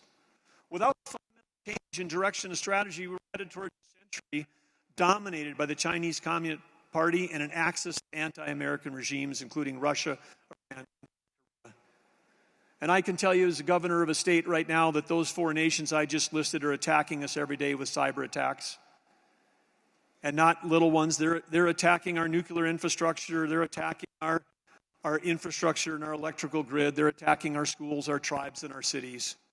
We have to be just much more aware of cyber attacks that are occurring every day. Wouldn't hurt to actually have someone for the first time ever in the White House who spent 3 decades in and would actually understand how we need to battle back. The list of challenges we face today from the CCP is long and growing. Many in Washington continue inventing new phrases to avoid acknowledging the reality we face. They use words like strategic competition, and they throw them around to avoid making hard decisions. But that has consequences. We're in a Cold War. But if you think that we're just dealing with someone strategically, then you end up with export controls and sanctions and investment restrictions that get watered down by loopholes so large you can drive a quad-track tractor through. It's why we put off making investments in our own military. We accept delays in arms sales to our allies. When we do that, we signal to our enemies it's better attack now because, our Harpoon missiles aren't going to get to Taiwan until 2028. When spy balloons are flying across our skies and a Chinese military base is set up in Cuba, it's time to call it what it is, which we've been calling, and since the day we announced our campaign, in a Cold War with China. And this is a Cold War that we can win. It's a Cold War we must win, and we must win it before it becomes an actual war. The modernization of China's military power, its coercive and broad and expansive diplomatic strategy around the world, its co-option of UN agencies like the Health Organization, its cyber and economic war against the United States and our allies all make it clear that the CCP is looking far beyond the Taiwanese Strait. China is on pace to overmatch the U.S. military in the next few years, with the cost of interest on our national debt is on pace to overmatch our defense budget. Joe Biden, under Joe, we are losing economic and military superiority, and that will produce unacceptable and far-reaching consequences for future generations of Americans. First and foremost, we need to get our fiscal house in order to unleash the unmatchable engine of American economy. And there's a simple way to do it. The Biden administration thinks they can create a regulation to solve every problem, and instead they create problems. I know from 3 decades in an industry where we were creating jobs, increasing competitiveness, improving productivity for nearly every company in America, we move our economy forward by focusing on innovation, not regulation. An economy that's growing not only delivers prosperity for the American people, but it allows our allies to be more safe and prosperous because we can increase what we spend on military spending. We have to expand our economy and wipe out inflation. Every American family is being crushed right now. The average family is spending over $700 more a month than they were when Joe Biden was elected just to put food on the table and gas in their car. We need to unleash the power and potential of American-made energy, making America the energy superpower of the world. With innovation, America can be the arsenal of energy for the free world. On day one of a Burgum administration, we'll be selling energy to our friends and allies instead of forcing them to buy it from our enemies. Right now, we're headed in exactly the wrong direction, playing into Beijing's hand and Iran's. Joe Biden today is at war with American-made energy, while he supports Russian, Iranian, and Venezuelan energy. Russia's ability to hold Europe hostage to its energy supplies has made the world less safe. Biden's empowering of the world's leading state sponsor of terrorism, Iran, to send more and more oil to China undermines our national security and never invaded Ukraine if Europe wasn't so reliant on Russian energy. And now with flawed sanctions, China's had a free pass to use Russia as its discount gas station, while Biden's electric vehicle scam has pushed Americans to become even more dependent on China. We need to stop enabling Putin and empowering China. America can and will be, under a Burgum administration, the dominant energy superpower of the world. We must also wake up to China's strategy of co-opting traditional U.S. allies and U.S.-funded organizations, and we must reverse the policies that enable it. Saudi Arabia is a great example. A traditional American security partner scorned by the White House for 2 years, it's been driven straight into the arms of Xi Jinping, opening up a major beachhead for China in the Middle East. And the Biden administration's investment of taxpayer money in UN agencies exploited by China is another example. China uses the UN Human Rights Council to whitewash their genocide and their brutality at home. China's influence over the World Health Organization lets Beijing cover up the origins of pandemics and threatens the world with future pandemics. And China uses the UN Food and Agriculture Organization to mitigate a massive strategic vulnerability. And all the while, Taiwan gets locked out of every single international meeting. As America is the UN's largest donor, and American taxpayers deserve a say. We shouldn't be writing blank checks to the UN. Assistance should come with strict conditions to ensure taxpayer money is advancing American interests, not China or Iran. As we look abroad, from Russia, Iran, and North Korea cannot be cast aside as problems we'd rather not confront. These threats must be deterred and rolled back wherever possible. Putin is a murderous thug running a massive mafia state with a modernized nuclear force. He will never be satisfied with his taking Ukraine. In his own mind, he's the czar of the Russian Empire, and left unchecked, Ronald Reagan's Cold War victory could be quickly undone. Putin and Xi are tied at the hip. They're both trying to draw Iran closer and expand their influence in the Middle East. Bring down the United States, bring down Israel, threaten democracy. Today we face an onslaught of attacks on the premise of American exceptionalism. We see it everywhere, even indoctrinating the next generation of youth and military leaders across America. Ronald Reagan spoke of a shining city on a hill, and hundreds of millions yearn for American way of life. America need not be perfect for it to be exceptional. Our Constitution provides the foundation for the never-ending work of achieving their historic and aspirational vision presented by our founding fathers. To defeat our adversaries, we must have a leader who understands the power of free societies and free markets. I remember visiting East Berlin, going through Checkpoint Charlie before the wall fell. I remember working with our first partner in Poland just after they became free. I've seen how freedom and liberty transforms lives of people around the world. It's a reminder of the power of a president who lifts up America at home and abroad. And in times of these great uncertainty, I want to close with Genesis chapter 12. Abram, go from your country, your people, and your father's household to the land I will show you. I will make you into a great nation, and I will bless you. I will make your name great, and you will be a blessing. I will bless those who bless you, and whoever curses you, I will curse. And all the peoples on earth will be blessed through you. Thank you for hosting me. God bless you all. God bless the United States of America.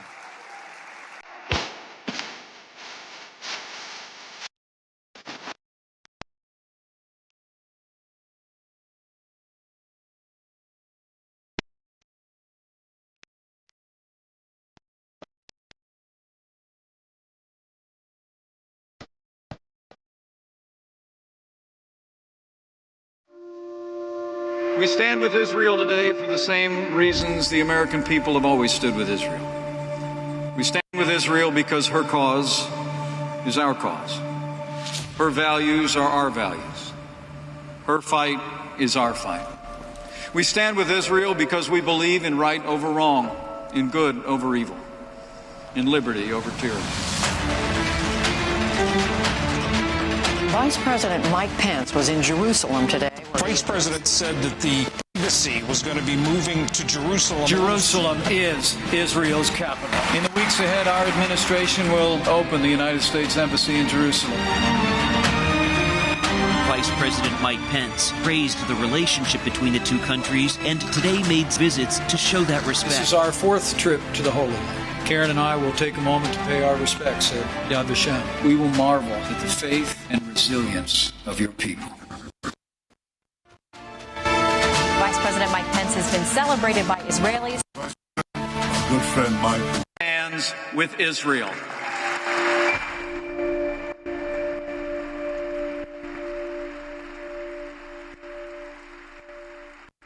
Ladies and gentlemen, please welcome the 48th Vice President of the United States,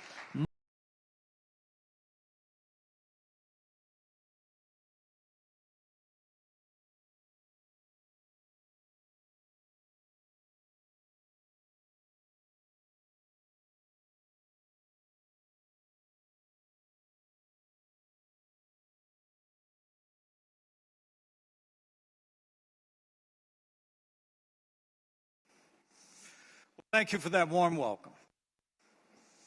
It's an honor to be here with so many friends of so many years and fellow patriots at such a time as this, at the Republican-Jewish Coalition Annual Leadership Summit, more important than ever before.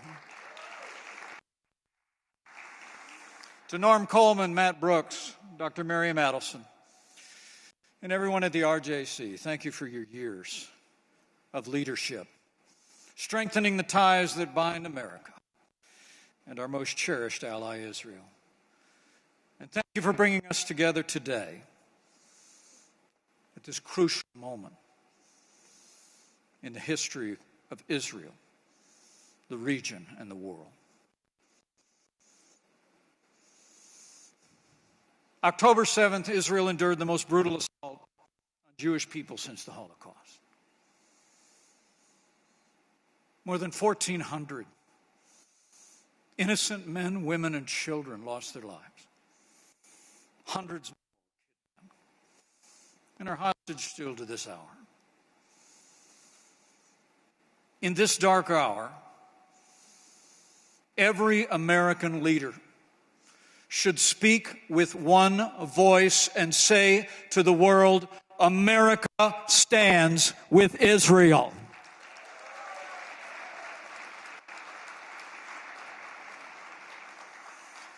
We stand with Israel for the same reason the American people have always stood with Israel. We stand with Israel because her cause is our cause. Her values are our values. Her fight is our fight. We stand with Israel because we believe in right over wrong, in good over evil. And as believing Americans have for generations, stand with Israel because Israel's very existence is proof that God's promises are true.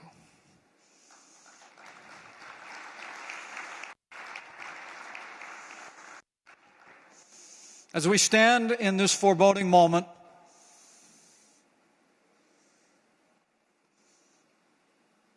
all of us who stand with Israel know Israel has no choice but to crush Hamas. So America must stand with Israel today and tomorrow, and every hard day of fighting until Hamas is destroyed once and for all.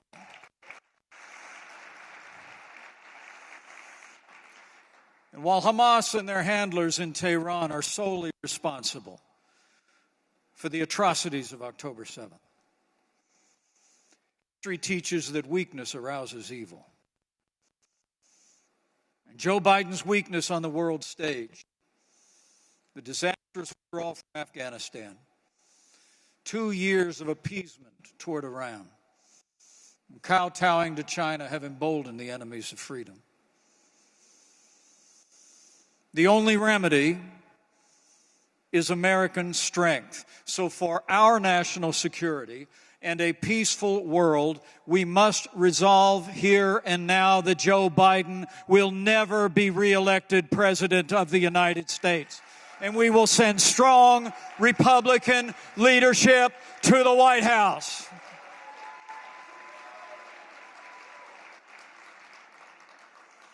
For the truth is, though immediately after the Hamas massacre, President Biden seemed to say the right things, that was then. This is now. Now we know the Biden administration has been pressuring, even threatening Israel to stay her hand. Consistent calls for restraint. Now, let me say from my heart to the President of the United States and his administration, President Joe Biden should end all talk of restraint and support Israel's right to self-defense unconditionally.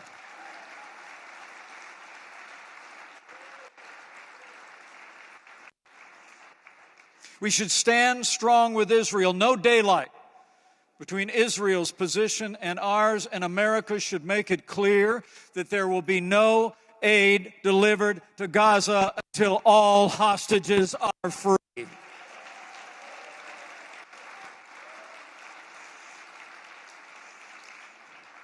And because we know who holds Hamas's leash, this administration should impose snapback sanctions on Iran, should permanently freeze the $6 billion ransom and put the mullahs on notice that any effort to widen the war through Iranian proxies will be met with American force.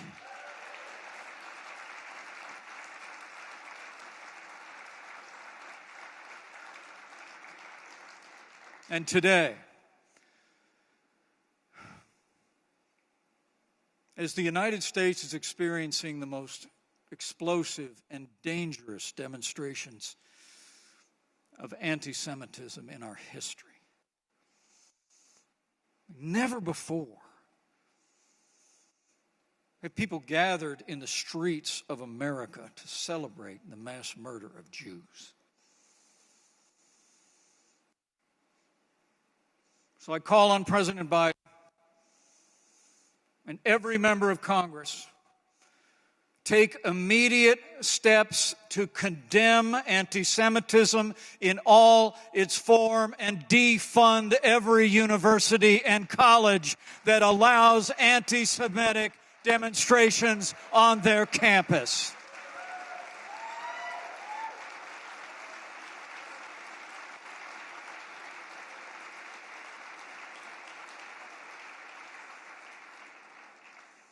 It's such a serious time. I had to be with you today. As many of you know, I'm not new to the cause of American support for Israel. During my 12 years in Congress, I championed support for our most cherished ally. It was my privilege to co-found the Anti-Semitism Caucus in the Congress with the only Holocaust survivor ever to be elected to our nation's capital. When I was governor of Indiana, I passed one of the toughest anti-BDS bills in the nation, and the time has come for a nationwide law ending BDS in America.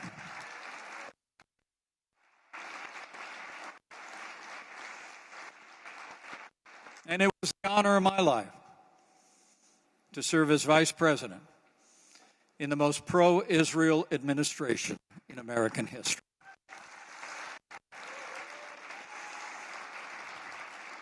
Our administration ensured that Israel would always have the resources and the strength to defend herself by herself. From our first day in office, we worked to strengthen the ties that bind the people of our nations together. And it was my privilege to be a part of that. But how times have changed.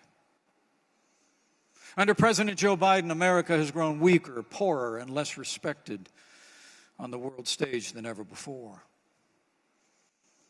But the debate over America's future role in the world is not confined to differences between the two parties.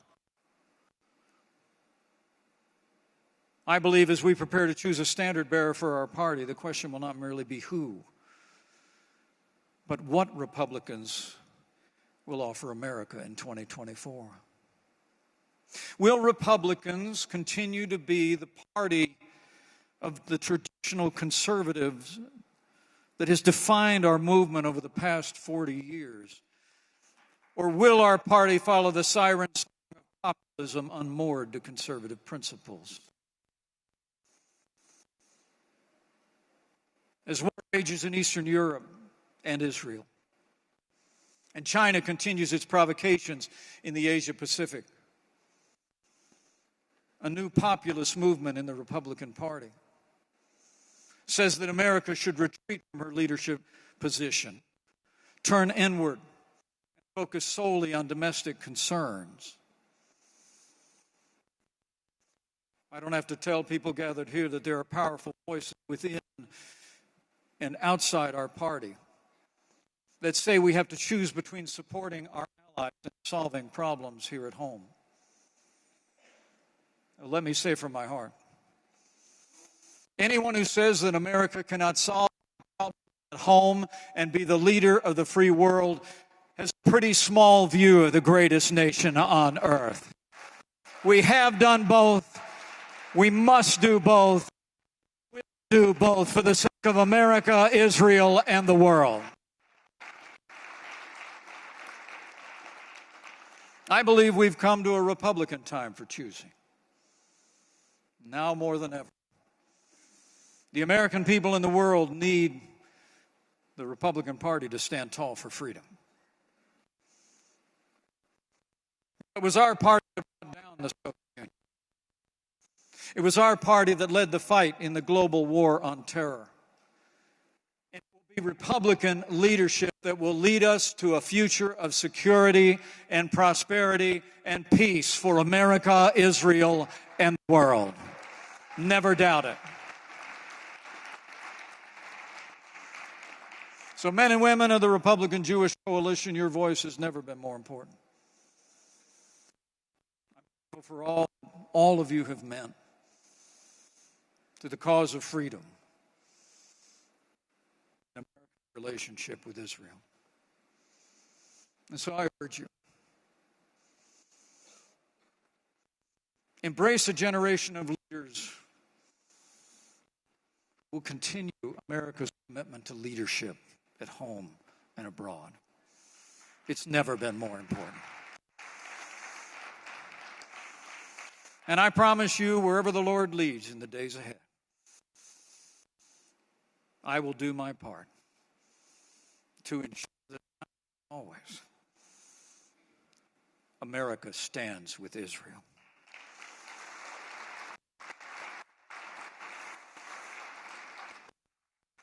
I came here to be with so many friends to express my unwavering support for Israel. But permit me to close on a personal note.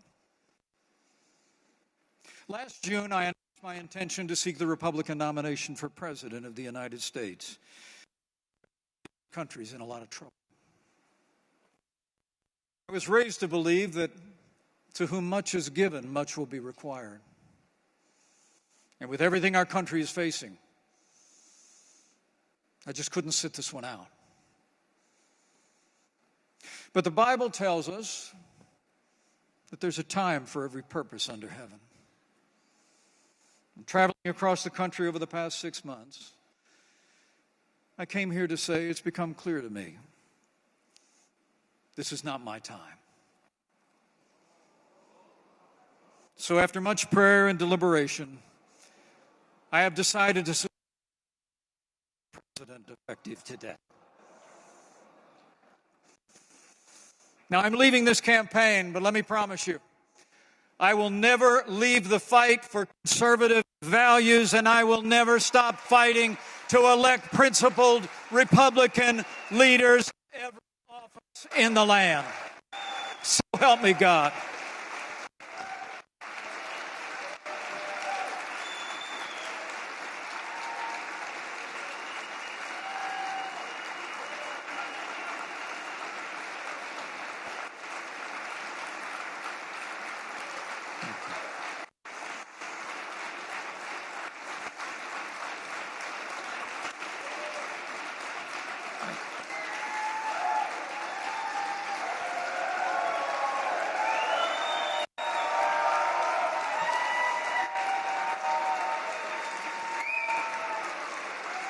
Thank you.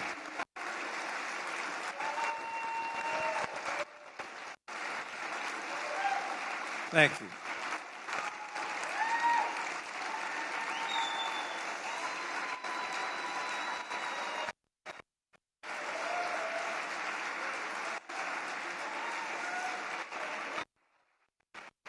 Love you. Thank you. You know, we always knew this would be an uphill battle, but I have no regrets. The only thing that would have been harder than coming up short would have been if we'd never tried at all.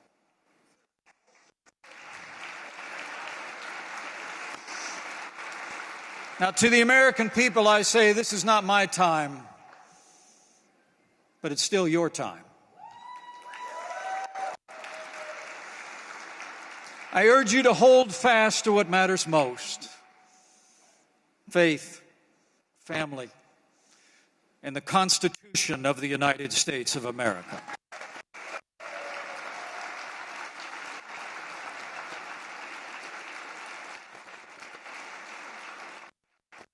Proud that our campaign stood firm on America's role as leader of the free world. I'm proud that we embraced our party's historic commitment to limited government and the right to life. And I will always believe that we helped ensure that these principles and values remained at the heart of the debate over the future of our party. You know, for all my travels, I can tell you, the American people are the most freedom-loving, faith-filled, generous people the world has ever known. Your task is to give us government as good as our people again, and I know you will.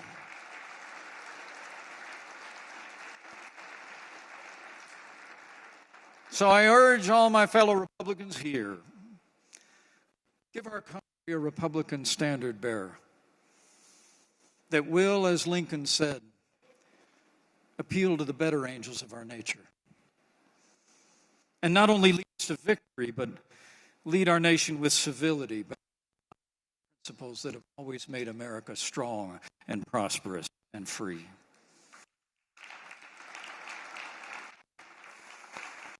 And as we leave this campaign, we do so with grateful hearts. I'll always be grateful for the opportunities. The people. I want to thank our supporters across the country, our devoted campaign family, and our volunteers whose efforts and prayers have sustained us in this campaign and over the past 20 years. You will always be in our hearts. Let me thank you all for the opportunity of serving as your vice president. It was the greatest honor of my life.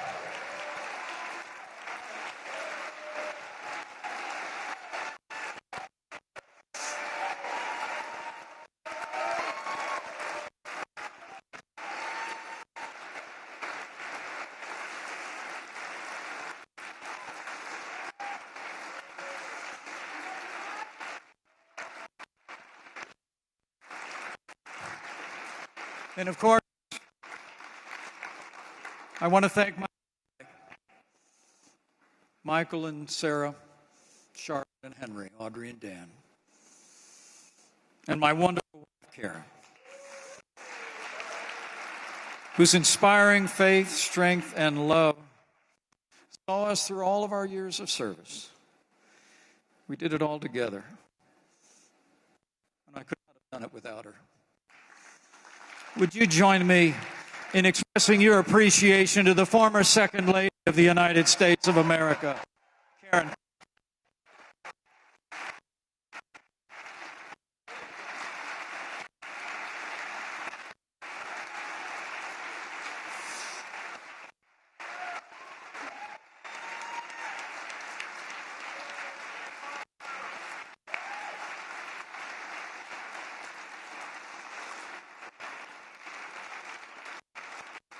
And finally, we thank God for his amazing grace. He gave us the courage to step forward so many years ago, and the wisdom to step aside. My fellow Republicans, thank you for your kindness, your support, and your prayers over these many years. As we go home to Indiana, let me assure you that we leave here with optimism and faith. We don't know what the future holds, but we know who holds the future. And with faith in him and boundless confidence in all of you, we know the best days for America and our most cherished ally, Israel, are yet to come. Thank you. God bless you.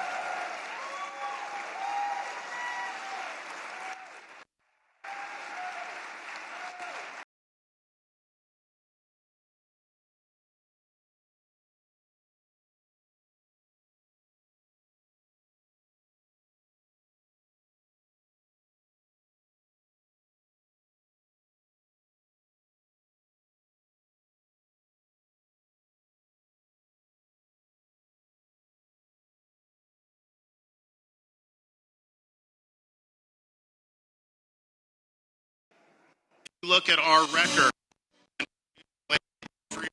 and supporting the Jewish community, it is second to none. The new administration needs to move our embassy from Tel Aviv to Jerusalem in a show of solidarity with our friends in Israel. Governor DeSantis is taking a stand for the Jewish community. Pledge at $2 million for Jewish security. Governor Ron DeSantis is continuing his historic trade and travel mission in Israel. A packed week of history-making in many ways. The governor presided over Florida's first out-of-the-country cabinet meeting at the U.S. Embassy in Jerusalem during a week-long trip to forge trade and development connections. Governor DeSantis has made Florida the freest among the most prosperous states in the union, pushing through choice. There are still thousands of Americans in Israel trying to make it back home to the U.S. and get out of Israel. Airlines have cut the service to and from Tel Aviv. In Florida, the DeSantis administration launched evacuation operations. Last night, we met with folks who finally made it home. More than 270 Americans evacuated from Israel are back in the United States. As president, the number of people we will bring in from Gaza is 0. Biden immediately greenlights $100 million to be sent to the... Not one red cent for Hamas. Not one red cent for Hamas. Florida governor and Republican presidential candidate DeSantis ordered yesterday that JP chapters in Florida be... We thank the governor for all that he does consistently and for the security he allows the Jewish community and the entire community to feel in this state. It's important that we say, as Americans and as Floridians, we stand with the people of Israel and we stand with the state of Israel in this dark hour.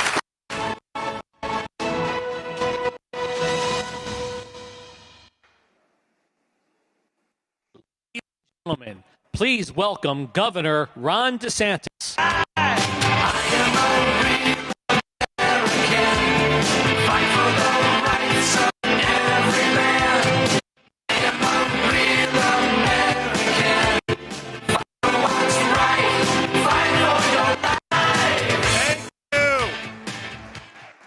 Well, hello, RJC. I bring greetings from the free state of Florida. It's great to be back and see so many friendly faces. I just wish it were under a little bit different circumstances, because I think the last few weeks have been an incredibly difficult time for us all, not just our friends in Israel, but people all over the United States of America. On October 7th, we witnessed a level of barbarity that had really been unforeseen, or not been seen in recent decades. I remember dealing with Al-Qaeda in Iraq when I was serving on active duty. We remember the horrors of ISIS. What they did, what these Hamas terrorists did, by butchering babies, by mutilating people, by taking elderly hostage, this reached a new depth for the depravity of mankind. Make no mistake about it, this was a deadly attack against Jews, the Holocaust itself. If these barbarians had their way, they would try to do a second Holocaust right in our own time. That is the stakes of what we are facing with the Hamas attack on the people of Israel. And I know it's been personal for a lot of people here. It's been personal for my wife and I. In Florida, of course, we have one of the strongest Jewish communities in the country, one of the strongest Israeli-American communities in the country. And what we saw is the personification of evil. That's what it was. Just about the story that I was told, where you had an IDF reservist who had gotten activated, and so he missed the Brit Milah of his son, so they had to do it over Zoom. So he's there on Zoom, on the phone, and he's pronouncing the blessings as that's going on. And then at the end, he offered a concluding prayer. The prayer thanked God for giving him the life to see this moment, even though it was under less than ideal circumstances. I thought to myself, doesn't that just tell you the difference? Israel values life. The Hamas terrorists worship death. Don't tell me there's a moral equivalency here, because there is not. And I don't care what imbeciles on college campuses say. I don't care what liars in the media say. I don't care what reprobates at the United Nations say. We stand with the people of Israel. The United States will have back. We will give them what they need so that they can defend themselves. That means not just a couple glancing blows. That means a complete and total victory in this conflict. Hamas must be no more at the end of this conflict. Now, when the news of this happened, I instinctively knew that this was going to be very important for the state of Florida. Just with the connections that we have with the people of Israel, the Jewish communities that we have in our own state. So we didn't just sit and lead through mere words. We took action to protect the people of our state in any way that we could. We activated special quick response forces for Florida Highway Patrol. We put Florida Department of Law Enforcement out in full force to protect our Jewish institutions, our synagogues, our day schools, Holocaust museums. They've already been able to rack up a number of arrests of people who were violating the law, but we've made it very clear in the state of Florida, if you mess with our Jewish community, we are going to hold you accountable. We also knew that there were a lot of people that were struggling to be able to get out of the conflict. Many Floridians, but also many other Americans, and yet the State Department was no help. The U.S. Embassy in Jerusalem was no help. The Biden administration was dragging its feet. So we decided to take action. We issued an executive order, and we provided planes to Israel and bring people back to the United States to safety.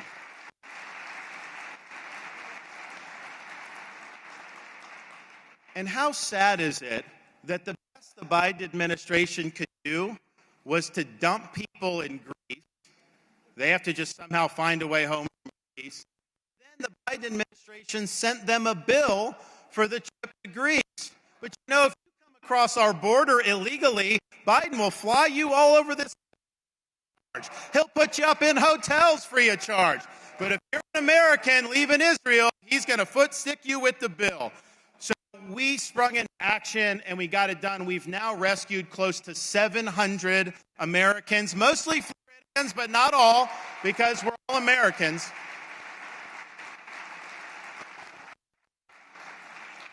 My wife and I met the first plane load that arrived in Florida. This is now a couple weeks ago. And it was 271 people that they were able to bring back. 91 of them were children. So as we're waiting there at the foot of the stairs from the plane, you know, you see a mother and a father with 4 kids, the pet family dog, all coming down. And I'll never forget, one of the mothers came up to me, pointed to her 6-year-old daughter. And my wife and I, we have a 6-year-old daughter. And she said, all my daughter has been saying for the last 2 days is, Mommy, I don't want the rockets anymore. I don't want the rockets anymore. I just want the state of Florida. I want Florida. Well, we made it happen. We brought them back to the state of Florida.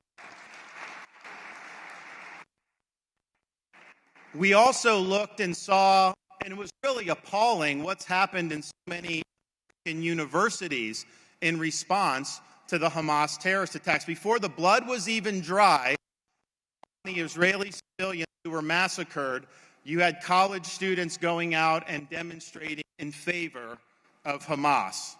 And I was the first presidential candidate to say, and I know a lot of them have now said the same, but no one, you know, I'm always first and then people kind of follow through. That's how we've governed Florida, and that's how we are in this. But I said very clearly that when I'm president, if you are in our country on a student visa and you're making common cause with Hamas, I am canceling your visa and I'm sending you home where you belong.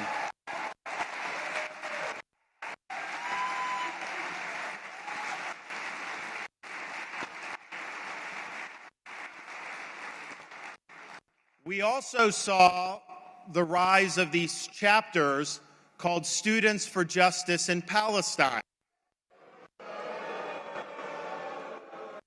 And this is a group that took pains to say that they don't, quote, stand in solidarity with what Hamas did, that they are one and the same with what Hamas did. Well, you know, you may have a First Amendment right to say a lot of dumb things, but you do not have a right to give material support to terrorists. So we deactivated the Students for Justice in Palestine in the state of Florida. It's done. not going to put up with this. I'm sick of funding our enemies. We're not doing that anymore in this country.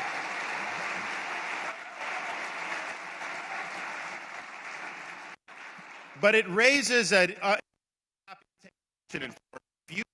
you looked at some of the university presidents in Florida and the statements they put out, they weren't morally equivalent. They were very strong. That's what it should be.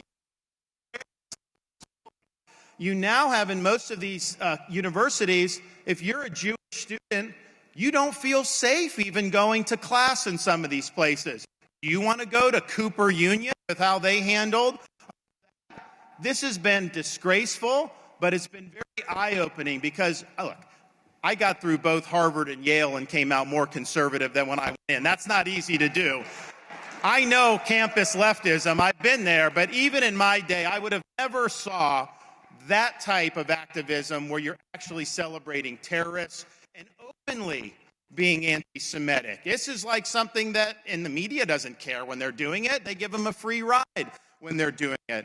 But what it raises is how sick these universities have become because they've been captured by ideology. They've been captured and corrupted by a woke agenda. Anytime these institutions become corrupted by that, they become useless for us. And in Florida, we've taken action on that. This whole thing of DEI, diversity, equity, and inclusion, that's anti-Israel. It's anti-Jewish, 100% if you take that to the logical conclusion. The way it's practiced, DEI is really discrimination, exclusion, and indoctrination. That has no place in our public university. We have banned it from our public universities. It's done. But we need to take this. It's only going to get worse unless we do for the country what we've done in Florida, and that is very simple. It's time for us to fight back and fight back with much.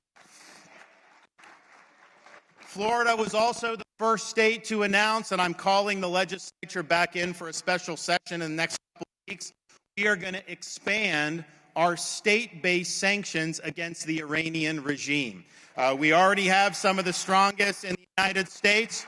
We now have an ability to expand those because the money that's going to Iran, they're not using it to make the lives of their people better. On terrorism throughout the Middle East. So we're standing up and we're doing what's right. And again, this is about leading not with mere words, but deeds. And we've done that time and time again. Now, and I thought close to home when I saw the attack. The other thing I and millions of Americans started to think of was, well, if Hamas can do that to Israel, which has very strong border security, what's going to happen in our country where they've let almost 8 million people come in illegally? And they're not all coming from Mexico, Central America. They've come from Iran. They've come from China. They've come from Russia. They've come from the Middle East in very, very large numbers.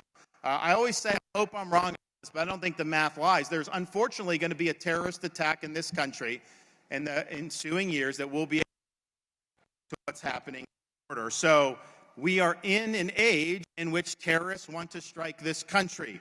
So as president, I'm going to deal with the border on day one. We're going to declare it to be a national emergency. I'm sending the military to the border. I'm stopping the invasion. When you come in illegally, I'm sending you home. You got to go back to the country you came from.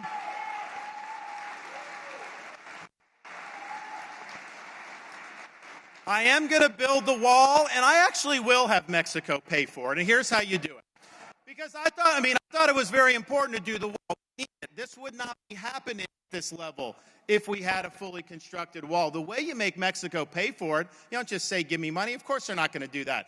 You do, and we will do, impose fees on the remittances that people send back to Mexico and Central America and other places. You'll raise billions of dollars, and we will construct that border wall, and we will get it done. We're also going to recognize that part of the reason we have the problem at the border, the Mexican drug cartels are eating our lunch. They are killing tens of thousands of our fellow Americans because of fentanyl overdoses. There's angel moms all across this country who have lost children because of fentanyl overdose, and yet Biden just sits there and goes to the beach in Delaware. we are going to take action. As Commander-in-Chief, you not only have a right, you have a duty to fight back against people that are invading your country and killing your people. And we will use deadly military force against the Mexican drug cartels. We're not putting up with it anymore.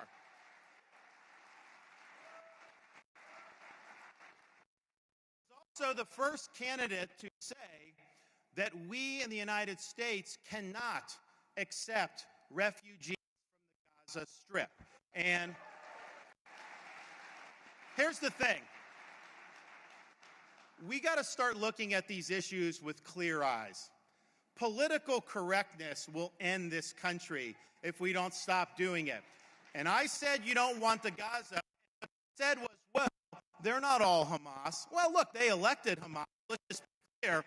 They were cheering for Hamas when Hamas perpetrated this attack, just like they cheered when al-Qaeda knocked down the Twin Towers. They were cheering Palestinian Arabs when that happened. So the question isn't whether you're all Hamas. The question is, do they teach young kids? Yes. Do they teach young kids that Israel should be wiped off the map? Actually, do they in the map on their textbooks? No, it's not even there. So it's not a question of whether you're actually a terrorist or whether you're a member of Hamas or not. We can't vet all this stuff out. What I do know is if you bring in hundreds of thousands, like people like AOC and the Squad want, you will be importing toxic ideology and the pathologies of the Gaza Strip into our own country. That is not what the American people deserve. It is not in the American people's interest to do that. And so we've got to get smart about how we handle who comes into our country. Europe, what they've done by bringing massive amounts of people into their country from the Middle East over the last 10 or 15 years, have those people assimilated into what? No, they're bringing the same blood feuds that they're leaving in the Middle East, and they're replenishing them in places like Britain, in places like Germany. Germany has more anti-Semitism today than at any time since Adolf Hitler, and it is because they've been reckless with who they've led into this country. So no more political correctness. We've got to be smart about what we're doing, and we can't be importing problems from other parts of the country, particularly when you hate Jews and you don't want Israel to exist. I'm not taking you in if that's your position, so just be clear.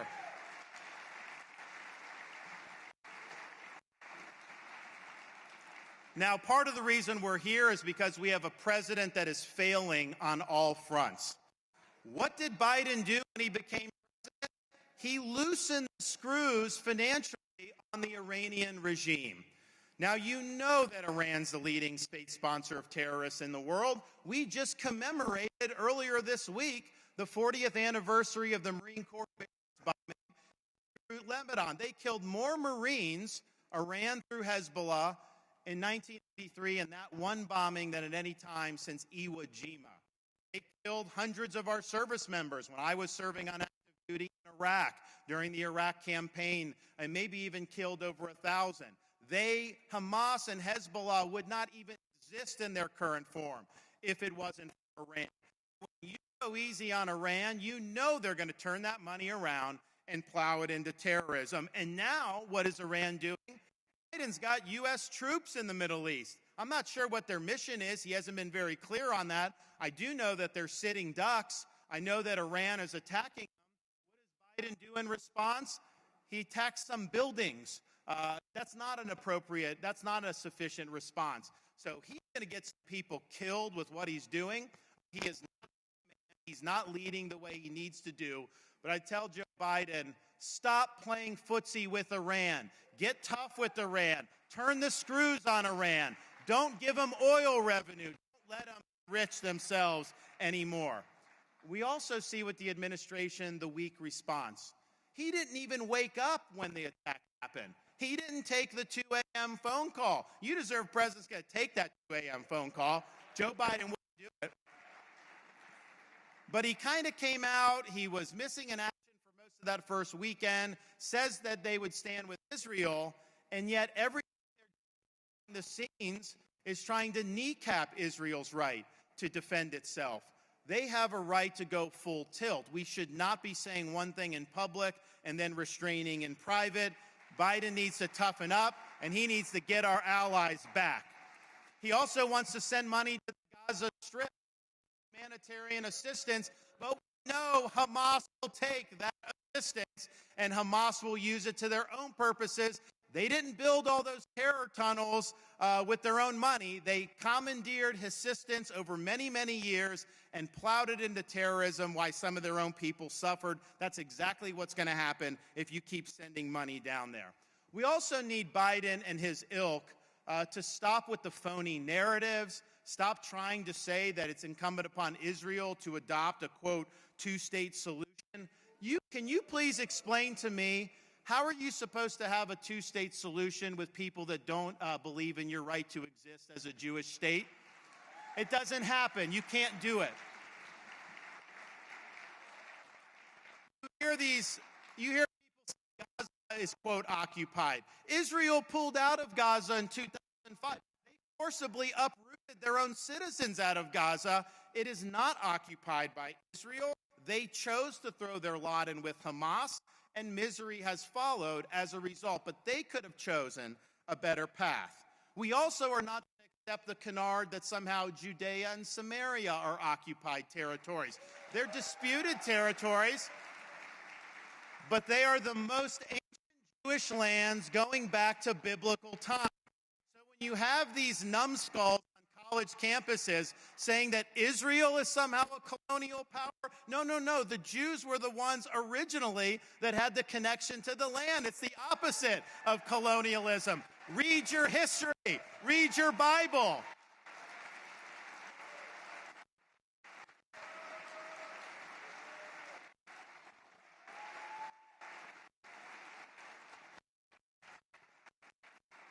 Finally, we have to fight back against media lies. The media lied about that Gaza hospital. That was not that did it. That was a form of blood libel, quite frankly. But we're going to see more of this in the future, and we just got to say we're not going to accept the fake narratives. We're not going to bow down. We're going to think critically. We're going to fight back against the lies coming out of the media. So I think it's just important. Before I conclude, there's tropes out there about, why do people support Israel and all this stuff? Let me just tell you, my support of Israel is because it's in the United States' national interest. They're the most dependable ally we have in a very troubled part of the world. Anything that happens there, they will have our back. There's no one else in the Middle East that you can say that. They're the only country in that region that shares values. They're a Western country. They believe in free speech and democracy and human rights. They also share, we have affinities back and forth with our people and their people, and it's something that's been very great and has blossomed over these last 75 years in particular. It's also just the fact that we would not be here today were it not for what took place in the Holy Land thousands and thousands of years ago. The Judeo-Christian tradition is what Western civilization was built on. It was what this country was built on. And they are the caretakers of that important piece of land. So those are reasons why that we support Israel. Now, here's the thing. We're going to continue to change horses and have new people elected to leadership. Yes, the presidency, but up and down the back. I don't think the decline is inevitable. I think the decline is a choice. It's a choice that we as Americans are going to make over the next year and a half. I refuse to wave the white flag of surrender. I refuse to accept merely managing the decline a little bit better than the Democrats as being adequate to what faces us now. We need a full reversal of American decline. We need an American revival, a new birth of freedom in this country that will bring us back to where we belong. 2024, though, is make or break. There's no mulligans, no excuses. We have to get the job done. There is no substitute for victory. What we've shown in the state of Florida is if you lead boldly, if you deliver big results, you could win over a lot of voters who never even voted Republican in their past. Heck, I want my Dade County by double digits. We won Palm Beach County for the first time in 40 years as a Republican. We got the highest percentage of the Jewish vote of any Republican running for governor. It can be done.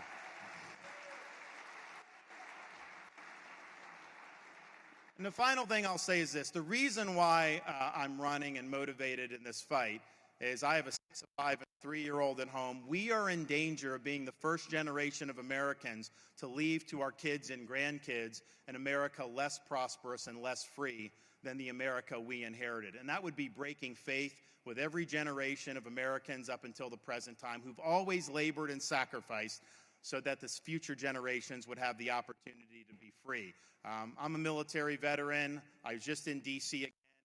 again. We flew into Reagan Airport, and I've taken this a number of times, but as you're going, you can sometimes fly right by the National Mall. You see Lincoln, all these great memorials and monuments that make you feel special as an American because that represents freedom and our ideas and everything that makes us unique. But every time I do that, I always make sure to look out the other side of the plane because the best monuments to freedom this country has aren't on our National Mall. If you look over the Potomac River from the mall, you see a series of small, nondescript monuments orderly arranged over the rolling hills of a place called Arlington National Cemetery. It occurred to me again yesterday, you can have the best Constitution in the world, you can have the best Declaration of Independence in the world. These things do not run on autopilot. They require people to step up and defend freedom when it's threatened, put on a uniform, risk your life, and indeed give the last full measure of devotion for service to this country. Now, we're not called upon to make those types of sacrifices, but we are called upon to stand firm for truth. We're called upon to hold our ground, not back down in the face of the left. And I can promise you this, as your nominee for the Republican Party, I will deliver a big victory in November of 2024. As a leader, I will always be somebody that you can be proud of. And as your president, I promise you this, I will not let you down. Thank you all. God bless you. Thanks so much. Thank you. God bless you, RJC. On to victory in 2024. We did in Florida. We can do it all across these United States. Thank you.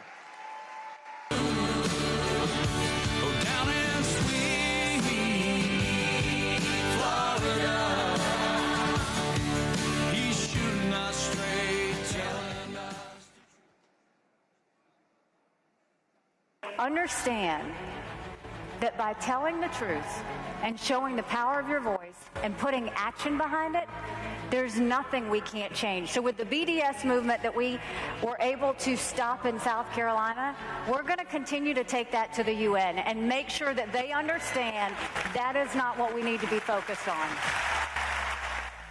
The United States has no moral duty to be neutral between right and wrong. America will put our embassy in Jerusalem. That is what the American people want us to do. And it is the right thing to do. No vote in the United States will make any difference on that. But this vote will make a difference on how Americans look at the UN and on how we look at countries who disrespect us in the UN. And this vote will be remembered.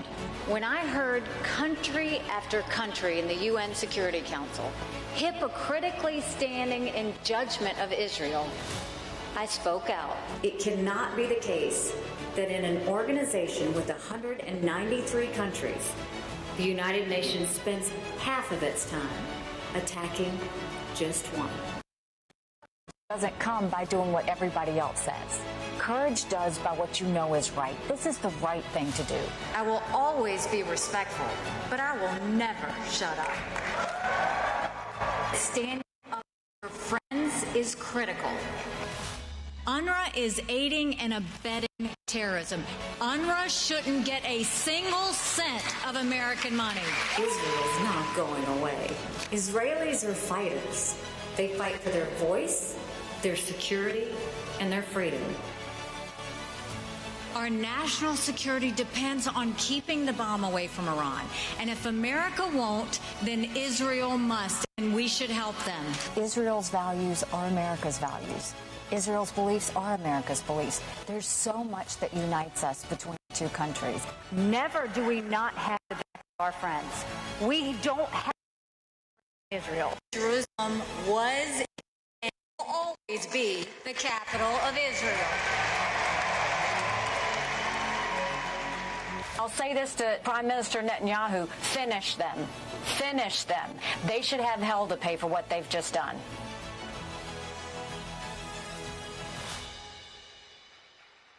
Ladies and gentlemen, please welcome Ambassador Nikki Haley. Love you too. Thank you. Shabbat Shalom. You know, I want to first say just a special point to Vice President Mike Pence.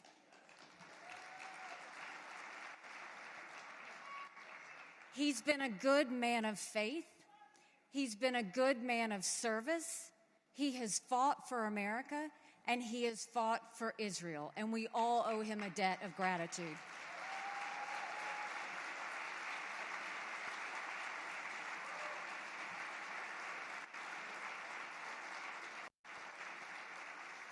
It's great to be back at the RJC.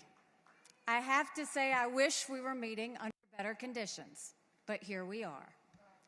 It's nice to have so many Israel supporters in one room. Lord knows we need more of them in America right now. The world is on fire, but here in America, we're acting like it's September 10th when we were blind to the world's dangers. We need to remember what it felt like on September 12th. America has to get this right for the sake of our brothers and sisters in Israel, for the sake of the American people. We need to wake up. We need to regain our moral clarity. And we don't just need to remind ourselves about the difference between good and evil. We need to commit ourselves to ensure that good defeats evil. That means fighting anti-Semitism in Congress and on college campuses.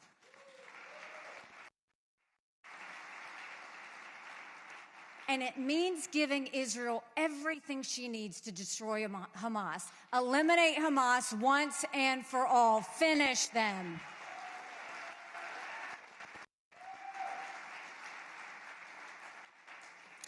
The video that just played showed some of the battles we fought together.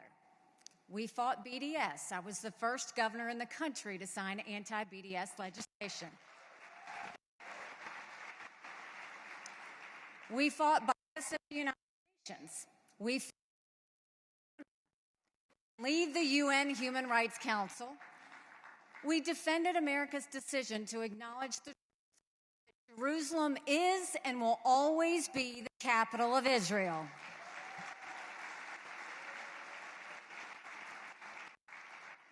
We won a lot of important victories, but the reason we won is what I want to discuss today. We won because we stood on principle. In this room, we understand the fundamental difference between right and wrong, between good and evil. And when we see evil, we must always meet it head on, not with half steps and empty words, not with fear, but with strong action and a full-throated defense of the truth. America needs that spirit now. We need leaders who stand on principle without apology and without exception. And nowhere do we need that kind of leader more than in the Oval Office.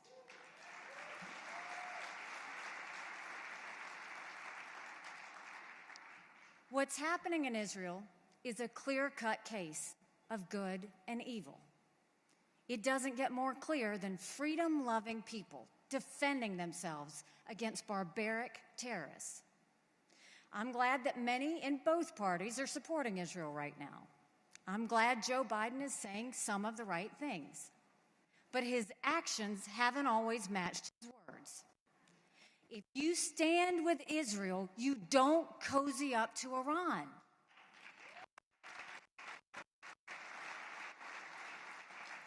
Biden followed in Obama's Iran-sympathizing footsteps by helping Israel's #1 enemy. There would be no Hamas without Iran, and there would be no murders without Iran giving the green light. It took a massacre of biblical proportions to get Biden to stand up for Israel. I pray that it lasts, but I won't hold my breath. We've seen this too many times. Whenever Israel gets hit, the same drama plays out.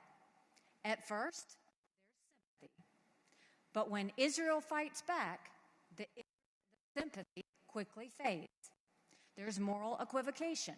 There's baseless criticism. There's willingness to believe the obvious lies of Israel's enemies. And it leads to the same place, the demand that Israel stop defending herself. It's already started in some quarters. And I don't mean just those anti-Semites who call themselves the Squad. More than 1,400 Jews murdered in cold blood. Yet now people are calling for restraint and a ceasefire? It's an insult of the worst kind.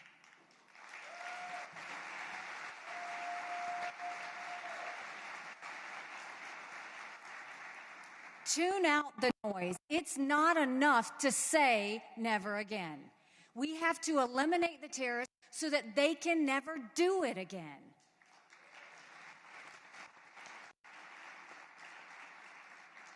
America can never be neutral between good and evil. We must always pick a side.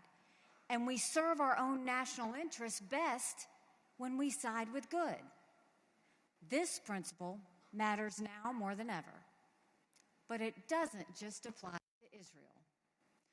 Good and evil are at war around the world. Ukraine is a peaceful, pro-American country. The dictator of Russia is evil. He's a war criminal who's guilty of genocide. We should give Ukraine what it needs to kick Russia out of its country.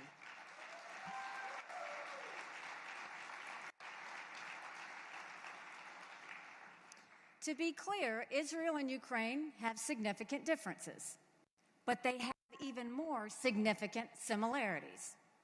In both Israel and Ukraine, the evil regime is responsible for starting war. Iran and Russia are joined at the hip, and they're both unlimited partners of Communist China. Iran, Russia, and China are all part of an unholy alliance. They have no problem invading their neighbors. They have no regard for human life. And they all share the same goal. They want to wipe out freedom. And they hate America more than anyone. Their ultimate goal is to destroy us. Just listen to what the dictators say. They tell us their goals very plainly and transparently. This is not just about Israel's security or Ukraine's security. This is profoundly about America's security. It's shocking and appalling that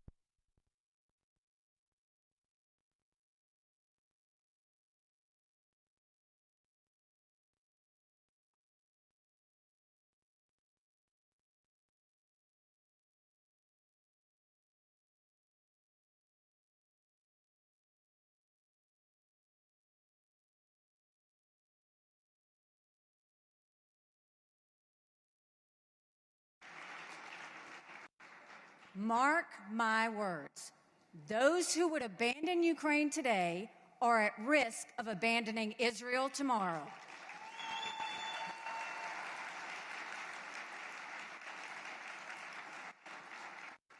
They've lost sight of who our friends are and who our enemies are, who is good and who is evil. That is not what you want in the Oval Office. History will record that Donald Trump was a pro-Israel president. Getting out of the Iran deal was necessary. Recognizing Jerusalem as Israel's capital was a wrong made right. The Abraham Accords were historic. I'm happy to give President Trump the credit he deserves.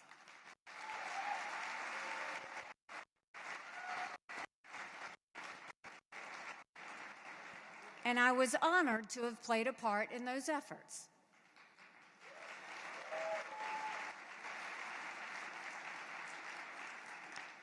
But as Americans, we need to ask a critical question.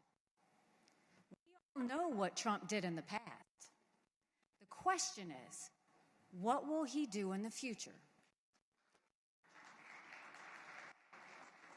We are living through the most dangerous period in our lifetimes. It feels like Jimmy Carter's 1970s. But the better comparison might be the 1930s. There's war in Europe. There's war in the Middle East. Communism is on the march, not in the Soviet Union, but in China. Like the 1930s, the darkest forces on earth are aligned against freedom. And all too often, they want to wipe out the Jewish people by any means necessary. As a military wife whose husband is currently deployed, and as the mom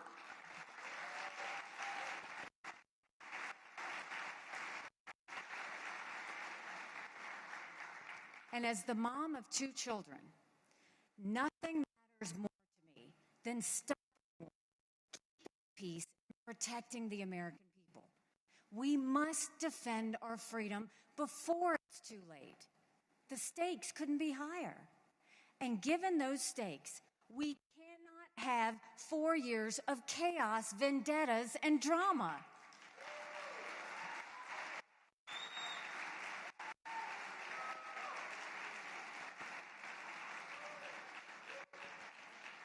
We can't afford to go down that road, not now. 8 years ago, it was good to have a leader who broke things. But right now, we need a leader who also knows how to put things back together.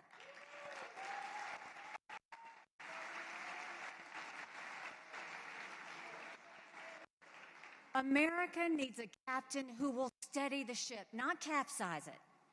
And Republicans need a candidate who can actually win.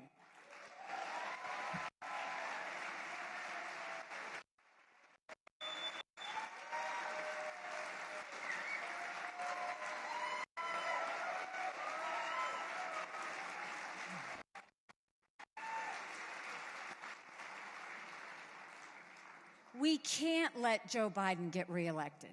He's bad enough. But even worse is waiting in the wings. A vote for President Joe Biden is a vote for President Kamala Harris. We can't survive a President Kamala Harris. Every poll shows that I easily beat Biden and Harris.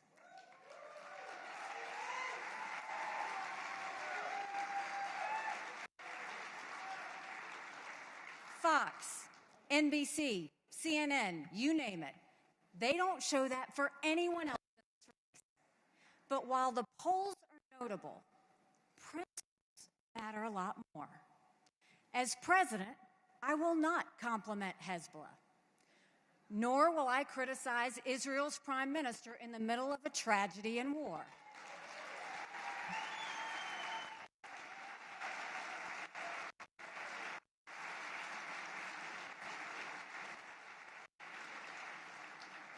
We have no time for personal vendettas.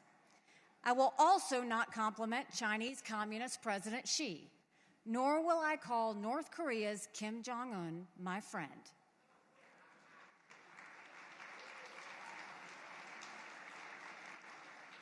These are not good or smart people. Along with Iran's Ayatollah, they're the most evil dictators in the world, and the last thing they want is an American president who knows it and calls them out for it.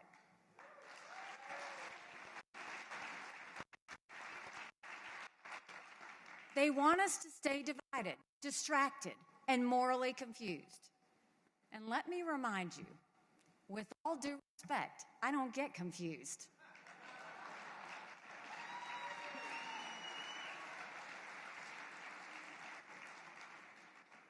I know what evil looks like.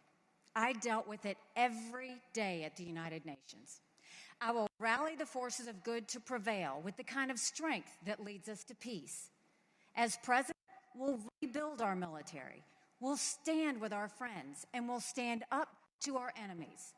We don't need to do that with blank checks and American troops. We'll do it by showing the results.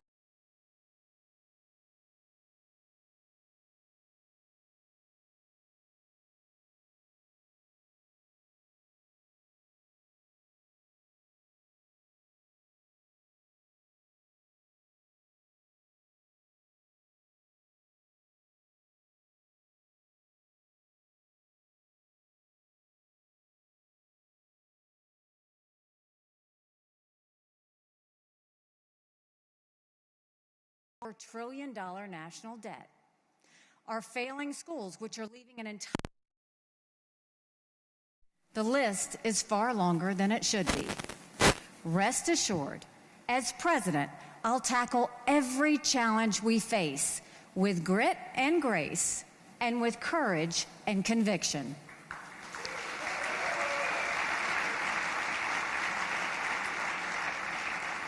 We'll restore an America that's strong and proud. We'll remember who we are as a people and what we stand for as a country. But October 7th reminds us of the evil that exists in the world. It's a day that should live in our minds forever. And it kicked off a crisis that will be with us for some time. Make no mistake, the heartbreaking pictures will continue to roll in. The stories of brutality will grow more numerous and more painful. We know it. And we know what lies ahead will not be easy. But nothing has ever been easy for the Jewish people or for Israel.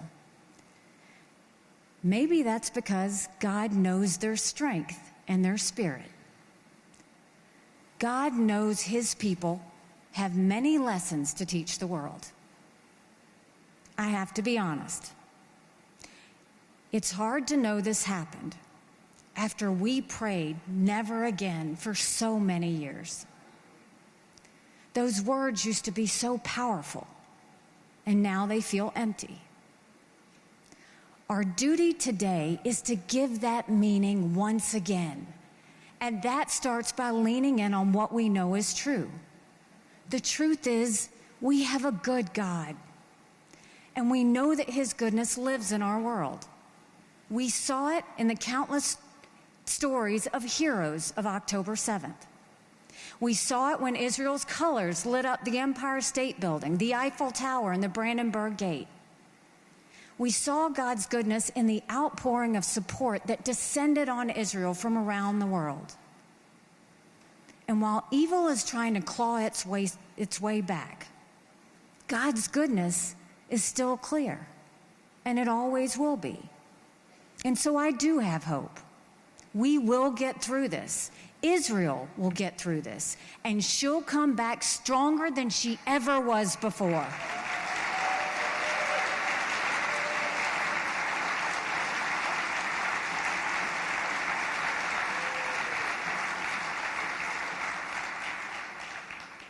I know it because of a truth I learned years ago. No one can destroy what God has blessed. And not only has God blessed Israel, God has blessed those who stand with her. And I promise, if I have any say in this matter, America will always stand with Israel. God bless you. God bless America. God bless Israel.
Ladies and gentlemen, please welcome the 45th President of the United States, Donald J. Trump.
Thank you very much.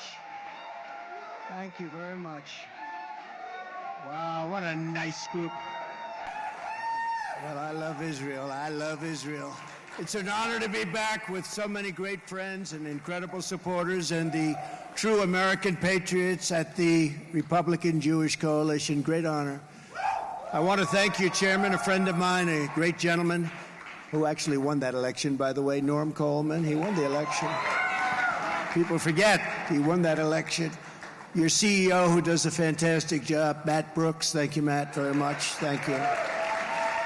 A very good friend of mine, and her husband was another great friend of mine, fantastic man, fantastic woman, Miriam Adelson. Miriam, thank you very much.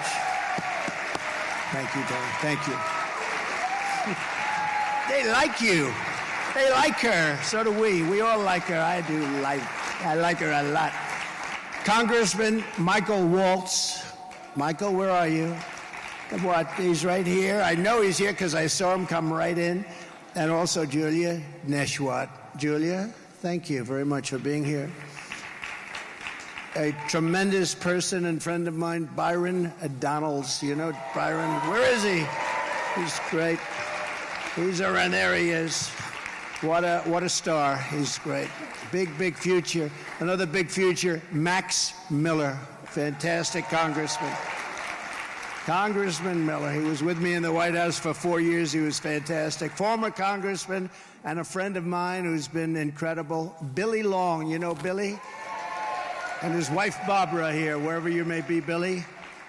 Wherever you may be. He's the greatest auctioneer. He can do things with his tongue you wouldn't believe it. Thank you, Billy. RNC Chairwoman, who's done a fantastic job and a real good friend. She's fought alongside of us for a long time. Ronna McDaniel. Ronna, thank you. Thank you, Ronna. A man who gets the weekend ratings. He's so good. They put him on Saturday night now. He's on Sundays, on Saturday. And if you did Friday and Thursday and Wednesday, I'd be happy too. But he has done unbelievably highest rated show in the weekends and all of television. And, you know, he started off as a great lawyer. That's how it all started. His wife is a great lawyer, Julie, and they're both here. Mark Levin and Julie. Where are they? Where are they? Great. Two great people. And the mother-in-law is better than both of them. Where is the mother-in-law? There she is. She's better than both of them. Good genes. Thank you very much for being here. Rick Harrison, star of Pawn Stars. He's 21 years. That means he's got something. Where's Rick? What a job. I know all about that stuff with The Apprentice. To stay on 21 years, that's pretty good. That's pretty good. Thank you, Rick, for being here. Always here. We really appreciate it. And a man who just became a great Republican. He's going to be a star of the party. In fact, Byron told me that. He said he's going to be a star. He said, I know that. Randy Fine. Randy, thank you. And loves Israel. 3 weeks ago, our world was shattered by an attack on Israel. To every Israeli and every American touched by these barbaric activities, we love you. You have to understand that. We love you and we're with you. And we grieve with you. We share your anger and we stand with you 100%. Okay? 110%. Let there be no doubt the killers responsible for this horrible massacre will burn forever in the eternal pit of hell. They're going to burn forever. Long time. On that terrible Saturday morning, the world saw once again that the conflict between Israel and Hamas is not a conflict between two equal sides. This is a fight between civilization and savagery, between decency and depravity, and between good and evil. There is no comparison between a group that worships death and a group that cherishes life and cherishes our nation. Every single life that is lost in this conflict is on the shoulders of Hamas, Hamas alone. It's Hamas alone. And I think you have to really add in the word Iran. Iran. People don't want to talk about it. There can be no sympathy, no excuses, and no escape from these monsters, and we will do what has to be done. And yet Joe Biden's feeble first act, one of the worst messages I've ever seen sent out to bad people, after more than 1,400 innocents, including over 40 Americans, were murdered or kidnapped. And think of this, we immediately announced that we're giving Hamas $100 million. We're going to give it to them into Gaza, but they take it 100% of it. They don't take 90%, they take 100%. Mark knows that better than anybody. They take 100%, and we give them money hand over fist, and we've been doing that for many years. And then a speech was made declaring that if you support Israel, you must give billions of dollars for open borders in Ukraine. In other words, they want to wield it all together. And you don't wield it together. They have to all stand on their own. Unlike Biden, he's terrible. Worst president in our history by worst president. He's the worst president. He's the most incompetent president. When I'm back in the White House, the United States will stand with Israel all the way, 100%, without hesitation, without qualification, and without any apology. We're not going to be apologizing. We won't be apologizing. We're not going to be apologizing. We will fully support the Israelis in their mission to ensure that Hamas is decimated and these atrocities will be avenged. They will be avenged. In many ways, they'll be avenged. I think even beyond what you're thinking about. Joe Biden's weakness caused the attack on Israel. Pure weakness and incompetence. Everywhere he goes, Biden's weakness provokes war and death because, as history shows, evil only respects one thing, unyielding strength. You've got to be strong, otherwise they're going to be taking over and they're going to be doing things that you wouldn't even believe. When I'm back in the White House, America's enemies will now once again, and they're going to know it, that if you try to kill our citizens, we will kill you. We will kill you. I told them all that. We had no problem. You know, we had no problem. 3 years ago, we had no problem. For 4 years, nobody even... This is unthinkable. I mean, I just watch and see what's happening. It's unthinkable. This couldn't have happened. Mark, couldn't have happened. although you maybe were more deeply involved than anybody, but I don't think you even believed a thing like this could have happened, Mark. If you spill a drop of American blood, we will spill a gallon of yours. We do not.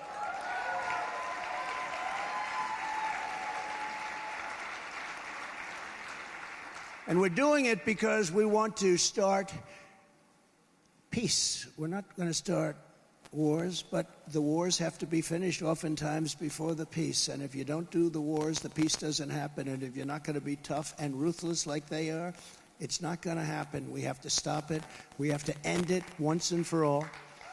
Under my leadership, we will not squander our strength by trying to build democracies or in quicksand of like we try to do. Let's take over a country and let's make it into a democracy. How does that work out? Not too good. Or turn Baghdad into Palm Beach. Palm Beach. Doesn't work out too well. But we will use American power to deter those who would harm our people. To every American who is terrified that Joe Biden's catastrophic weakness will bring our country to ruin, and it's closer than it's ever been. I believe it's closer than ever to ruin. I believe it's closer than ever to World War III. And I will stop World War III. You will not have World War III. I can tell you that.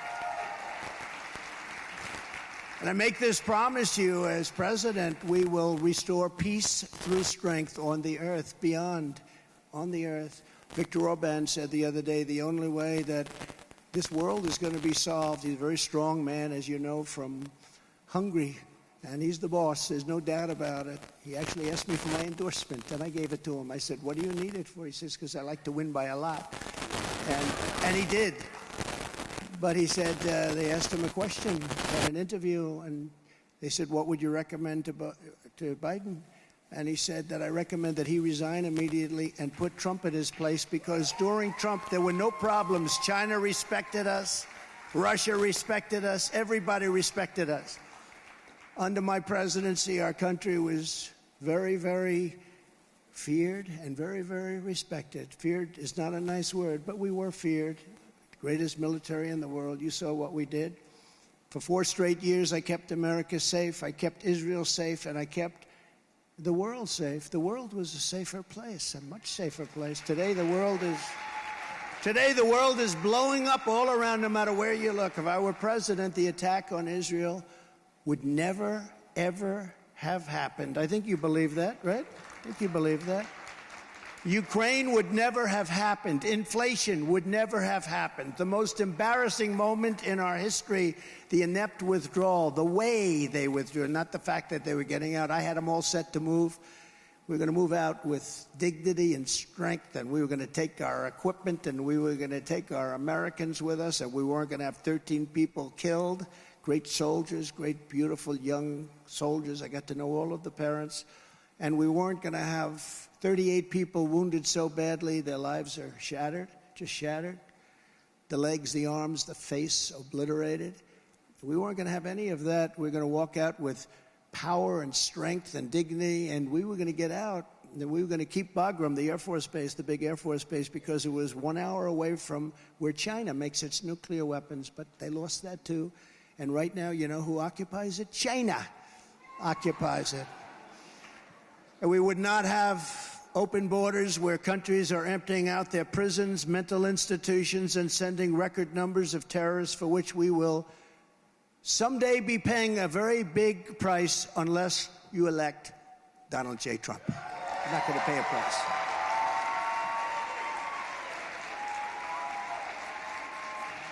Before I came into office, the World Trade Center in New York City was obliterated. The Middle East was in flames. ISIS had a caliphate spanning 20,000 square miles. That's a big area. Europe was being massacred by jihadist lunatics. Syria was in a civil war. Libya was a horror show. Yemen was a nightmare. Our allies were alienated and just terrible. They couldn't even talk to us. They wouldn't want to talk to us. Iran was coasting toward a nuclear bomb, and it was flush with cash like they had never seen before. And they were funding Hezbollah and Hamas. They were funding them. They were funding Hamas. They were giving them so much money. All of a sudden, But in a few short years after I got there, I reversed every single disaster Obama and Biden created, and it wasn't easy, but it was easier than I thought. We totally demolished 100% of the ISIS territorial caliphate, and I was told that couldn't be done. I was told that would take at least 4 to 5 years, and we couldn't do it. We did it in 4 months. I just want to let you know we have a great military, great generals, the real generals, not the ones you see on television, the real ones. The ones that want to fight, the non-woke generals. We killed the founder and the leader of ISIS. You remember they were looking for him for years and years before I got there. Al-Baghdadi, we killed him. He was gone. We eliminated the world's top terrorist, the most brutal terrorist of them all, the Iranian butcher, Soleimani. We eliminated him. He's the father of the roadside bomb. Whenever you see a soldier or civilian or anybody without the legs, without the arms, he's the one. He caused 94% of it, they say. He loved those roadside bombs. That's what he loved. And he's not with us any longer. Just as I promised, I withdrew from the horrendous Iran nuclear deal. Unfortunately, they didn't do anything with it. They didn't do anything with it. It was supposed to be. I thought it was my greatest gift to Israel. The problem is this administration did absolutely nothing. They just let them go and they would have never, ever been even close. I mean, they are very close to having a nuclear weapon. Remember Kim Jong-un? We got along with him. Everything was good. If Hillary Clinton got in, you would have had a nuclear war. I got in, and everything was fine. Dealing with Iran is going to be a very big problem. And frankly, North Korea right now is a very big problem also. You see what's happening there. Not like in this group of people. I imposed crippling oil sanctions on Iran and crushed their resources to a level that nobody ever thought possible. And the funding from terror, they had 70 billion, think of this, in the bank. And when I left, they were broke. They were stone cold broke. China, don't buy. None of you buy. They were desperate to make a deal. We would have had a deal within 1 week after the election if the election weren't rigged. We would have had a deal 1 week after that election. And we did that through strength, not through weakness. But Crooked Joe surrendered my tough sanctions almost immediately, and Iran now has much more than $100 billion to finance terror all over the world, including the United States and certainly including Israel. As president, I withdrew from the anti-American, anti-Israel, anti-Semitic UN Human Rights Council. Withdrew.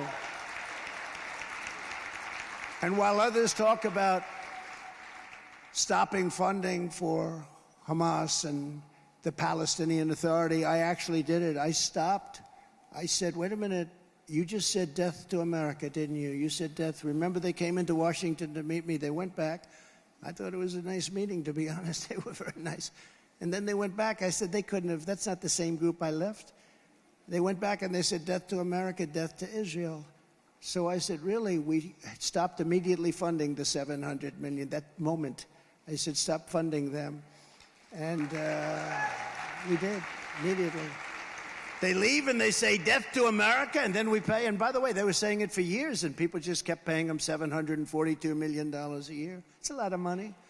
After decades of broken promises by past leaders, I kept my promise, recognized Israel's eternal capital, and opened the American embassy in Jerusalem. I actually got the building built, too. Got it built. They've been talking about that for a long time, Miriam. That's what you and that great man, that's what you wanted, right? And we got it built. You know, we got it built. And it's supposed to cost $2 billion. We got it done for $500,000. I don't want to sound, because it's probably nicer than the two. But I said, do we have land? Instead of buying that, we're going to pay hundreds of millions of dollars for this crummy location, as we say in real estate, right? A lot of good real estate guys here. And I said, do we have a piece of land where we have maybe a building on it? We'll renovate it, fix it, and get it done. They called me back 2 days. Sir, we have a great site, probably the best site in Jerusalem. I think it's the best site in Jerusalem. There was a building on it. And I said, make sure you use a lot of Jerusalem stone. A friend of mine has Jerusalem stone in New York City. That's all he talks about is Jerusalem stone. I said, do you have any Jerusalem stone there? We can buy it for the right price. They said, this is Jerusalem. The whole building is made out of Jerusalem stone. And it's a beautiful building. I got it opened in 4 months for $500,000. They said, we can do it, sir, for $400,000. It's the first time I've ever said this in my life. I said, $400,000? That sounds too cheap. Make it more expensive. And actually, because they said, you know, I was supposed to sign I was signing papers for $2 billion. This is nicer than the $2 billion version that probably never would have gotten built, by the way. You're open in 4 months, and it's been incredible. And remember, they said, oh, if you do that, it's going to be bloodshed all over the world. There was no bloodshed. There was no bloodshed. But now there's bloodshed for different reasons, and that's terrible. I also recognized Israeli sovereignty over the Golan Heights. Nobody even thought about that.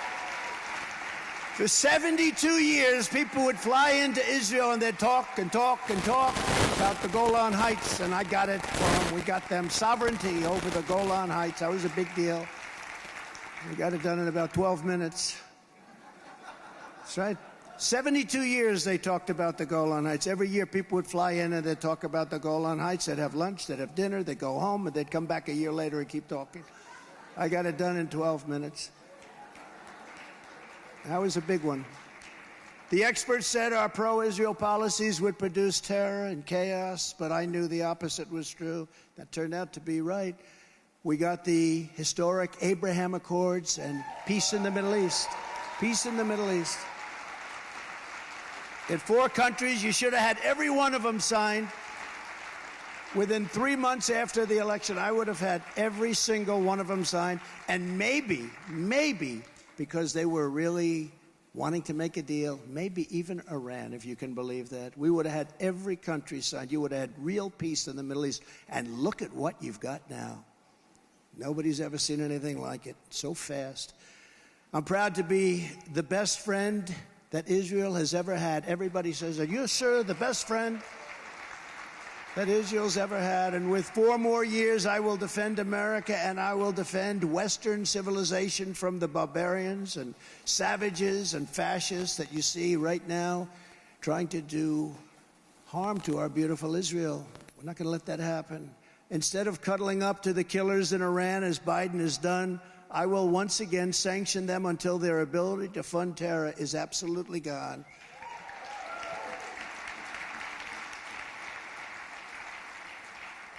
And I will unleash the most powerful economic weapon there is on earth. Drill, baby, drill. Do you know what that means? Do you know what that means?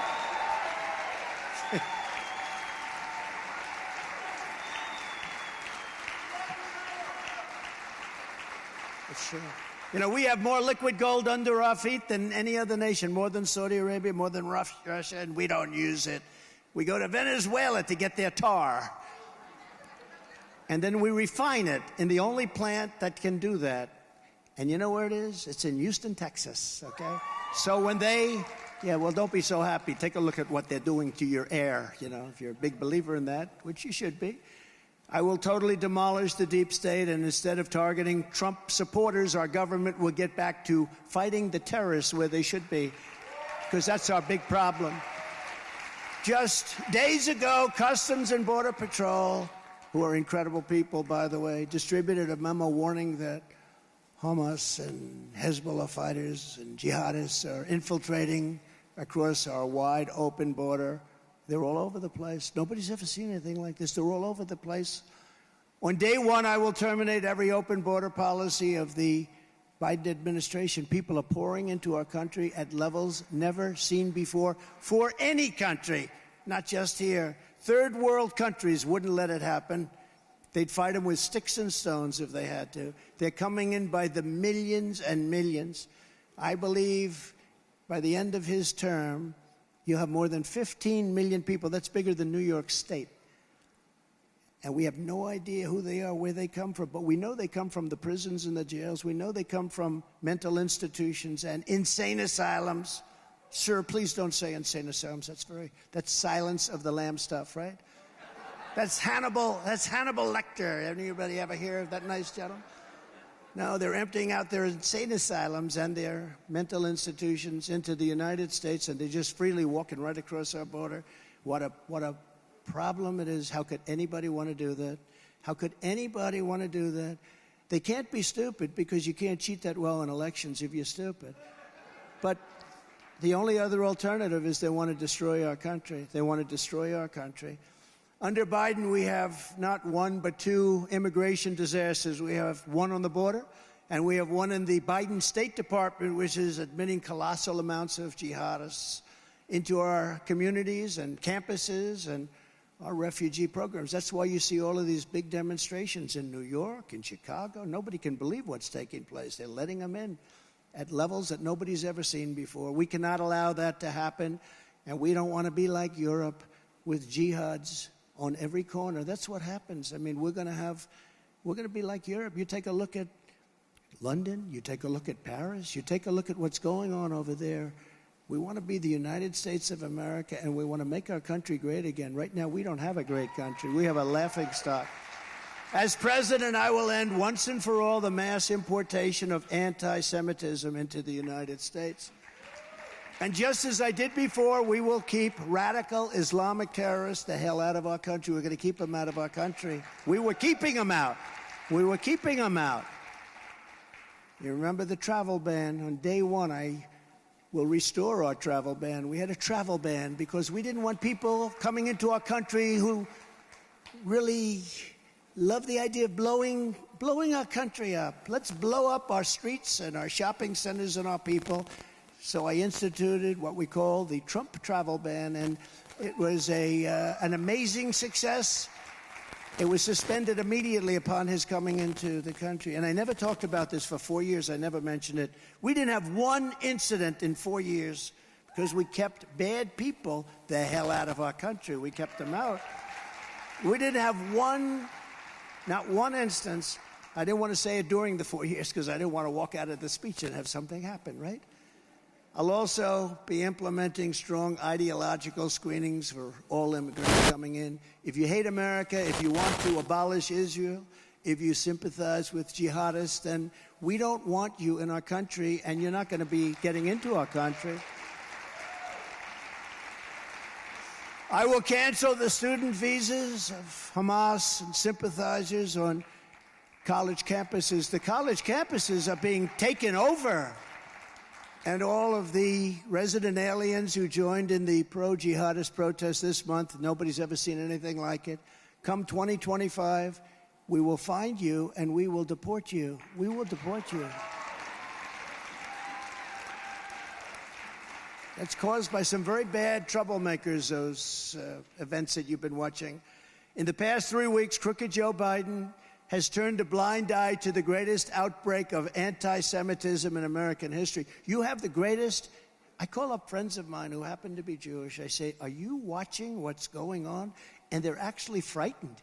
These are some pretty strong people. They're tough people. They're frightened. Their kids are afraid to go to school. And they never had that before. But in our colleges, media, and even government, nobody's ever seen anything like Rashida Tlaib and Ilhan Omar, who openly campaign against Israel. Nobody's ever seen this before. When asked recently about rising anti-Semitic hate, Joe Biden's own press secretary had nothing to say about the rabid mobs in the street, and they're shouting, kill the Jews, and she had nothing to say. In fact, she stuck up for the other side. She started talking about the other side. You all saw it. Nobody could believe it. Then she came back later. She said, I misunderstood the question. As president, I will absolutely protect our Jewish citizens from these maniacs, lunatics, radical left thugs. Threats or crimes of violence against Jews will be prosecuted to the fullest extent of the law. Right now, they go after Republicans, including me. They go after lots of people. They go after Catholics. I don't know what it is with the Catholics, but they're really after the Catholics, and they're after people wanting to make their school district better. This is a strange thing that's happening in our country. While in office, I took the strongest action of any president in history to combat the vile scourge of anti-Semitism. You know that. I signed a landmark executive order fighting anti-Semitic hate on college campuses and affirming that discrimination against Jewish students will be aggressively punished as a violation of civil rights. And that we didn't have that, if you can believe it. When I get back into office, I will put every single university and college president on notice. The American taxpayer will not subsidize the creation of terrorist sympathizers on American soil. Colleges and universities will purge the anti-Semitism and pro-terrorism.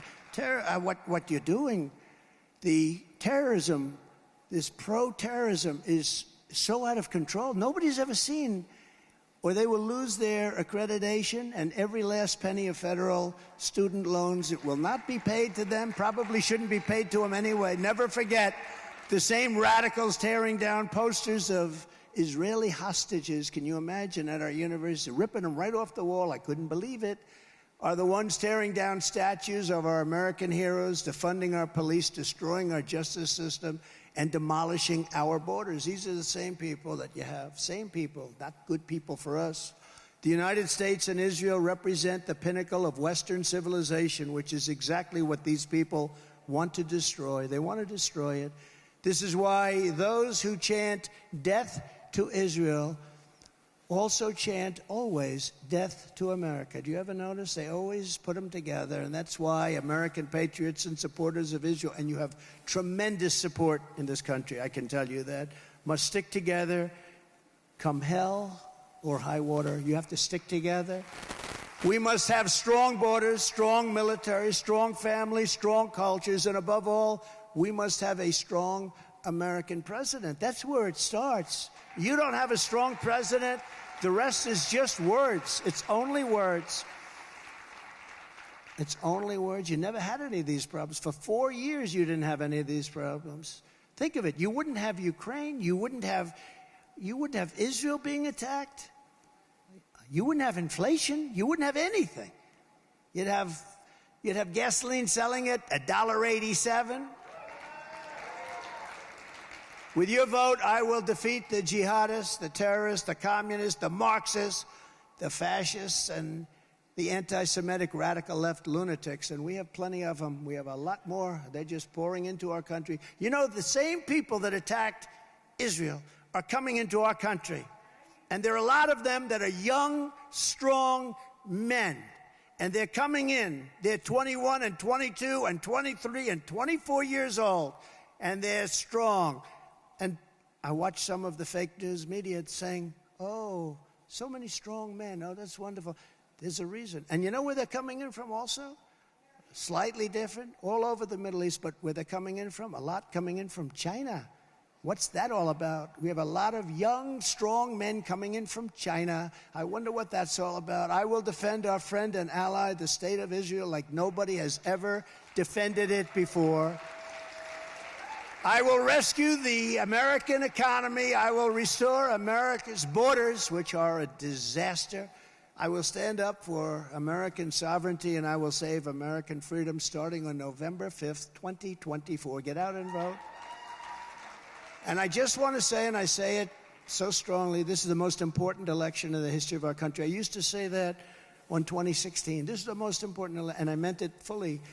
But now I can tell you, we made the border so strong I couldn't even talk about it in 2020. Sir, don't talk about the borders. In 2016, it was all about the borders, and we did an unbelievable job. So when we came back to 2020, I couldn't even talk about them. People would say, sir, nobody cares about the borders. You know why? Because we had strong borders. Now we have the weakest borders we've ever had. I'll do it again, and we'll do it fast, and we're going to make it strong. But what we have to do is we have to get out and vote. This is the most important election in the history of our country, because if we don't win this election, I really believe you're not going to have Israel anymore, and you're not going to have the United States of America anymore. Get out and vote. 2024 is the most important election in the history of our country. Thank you. I love you. Make America great again. God bless you all. Thank you. Thank you very much.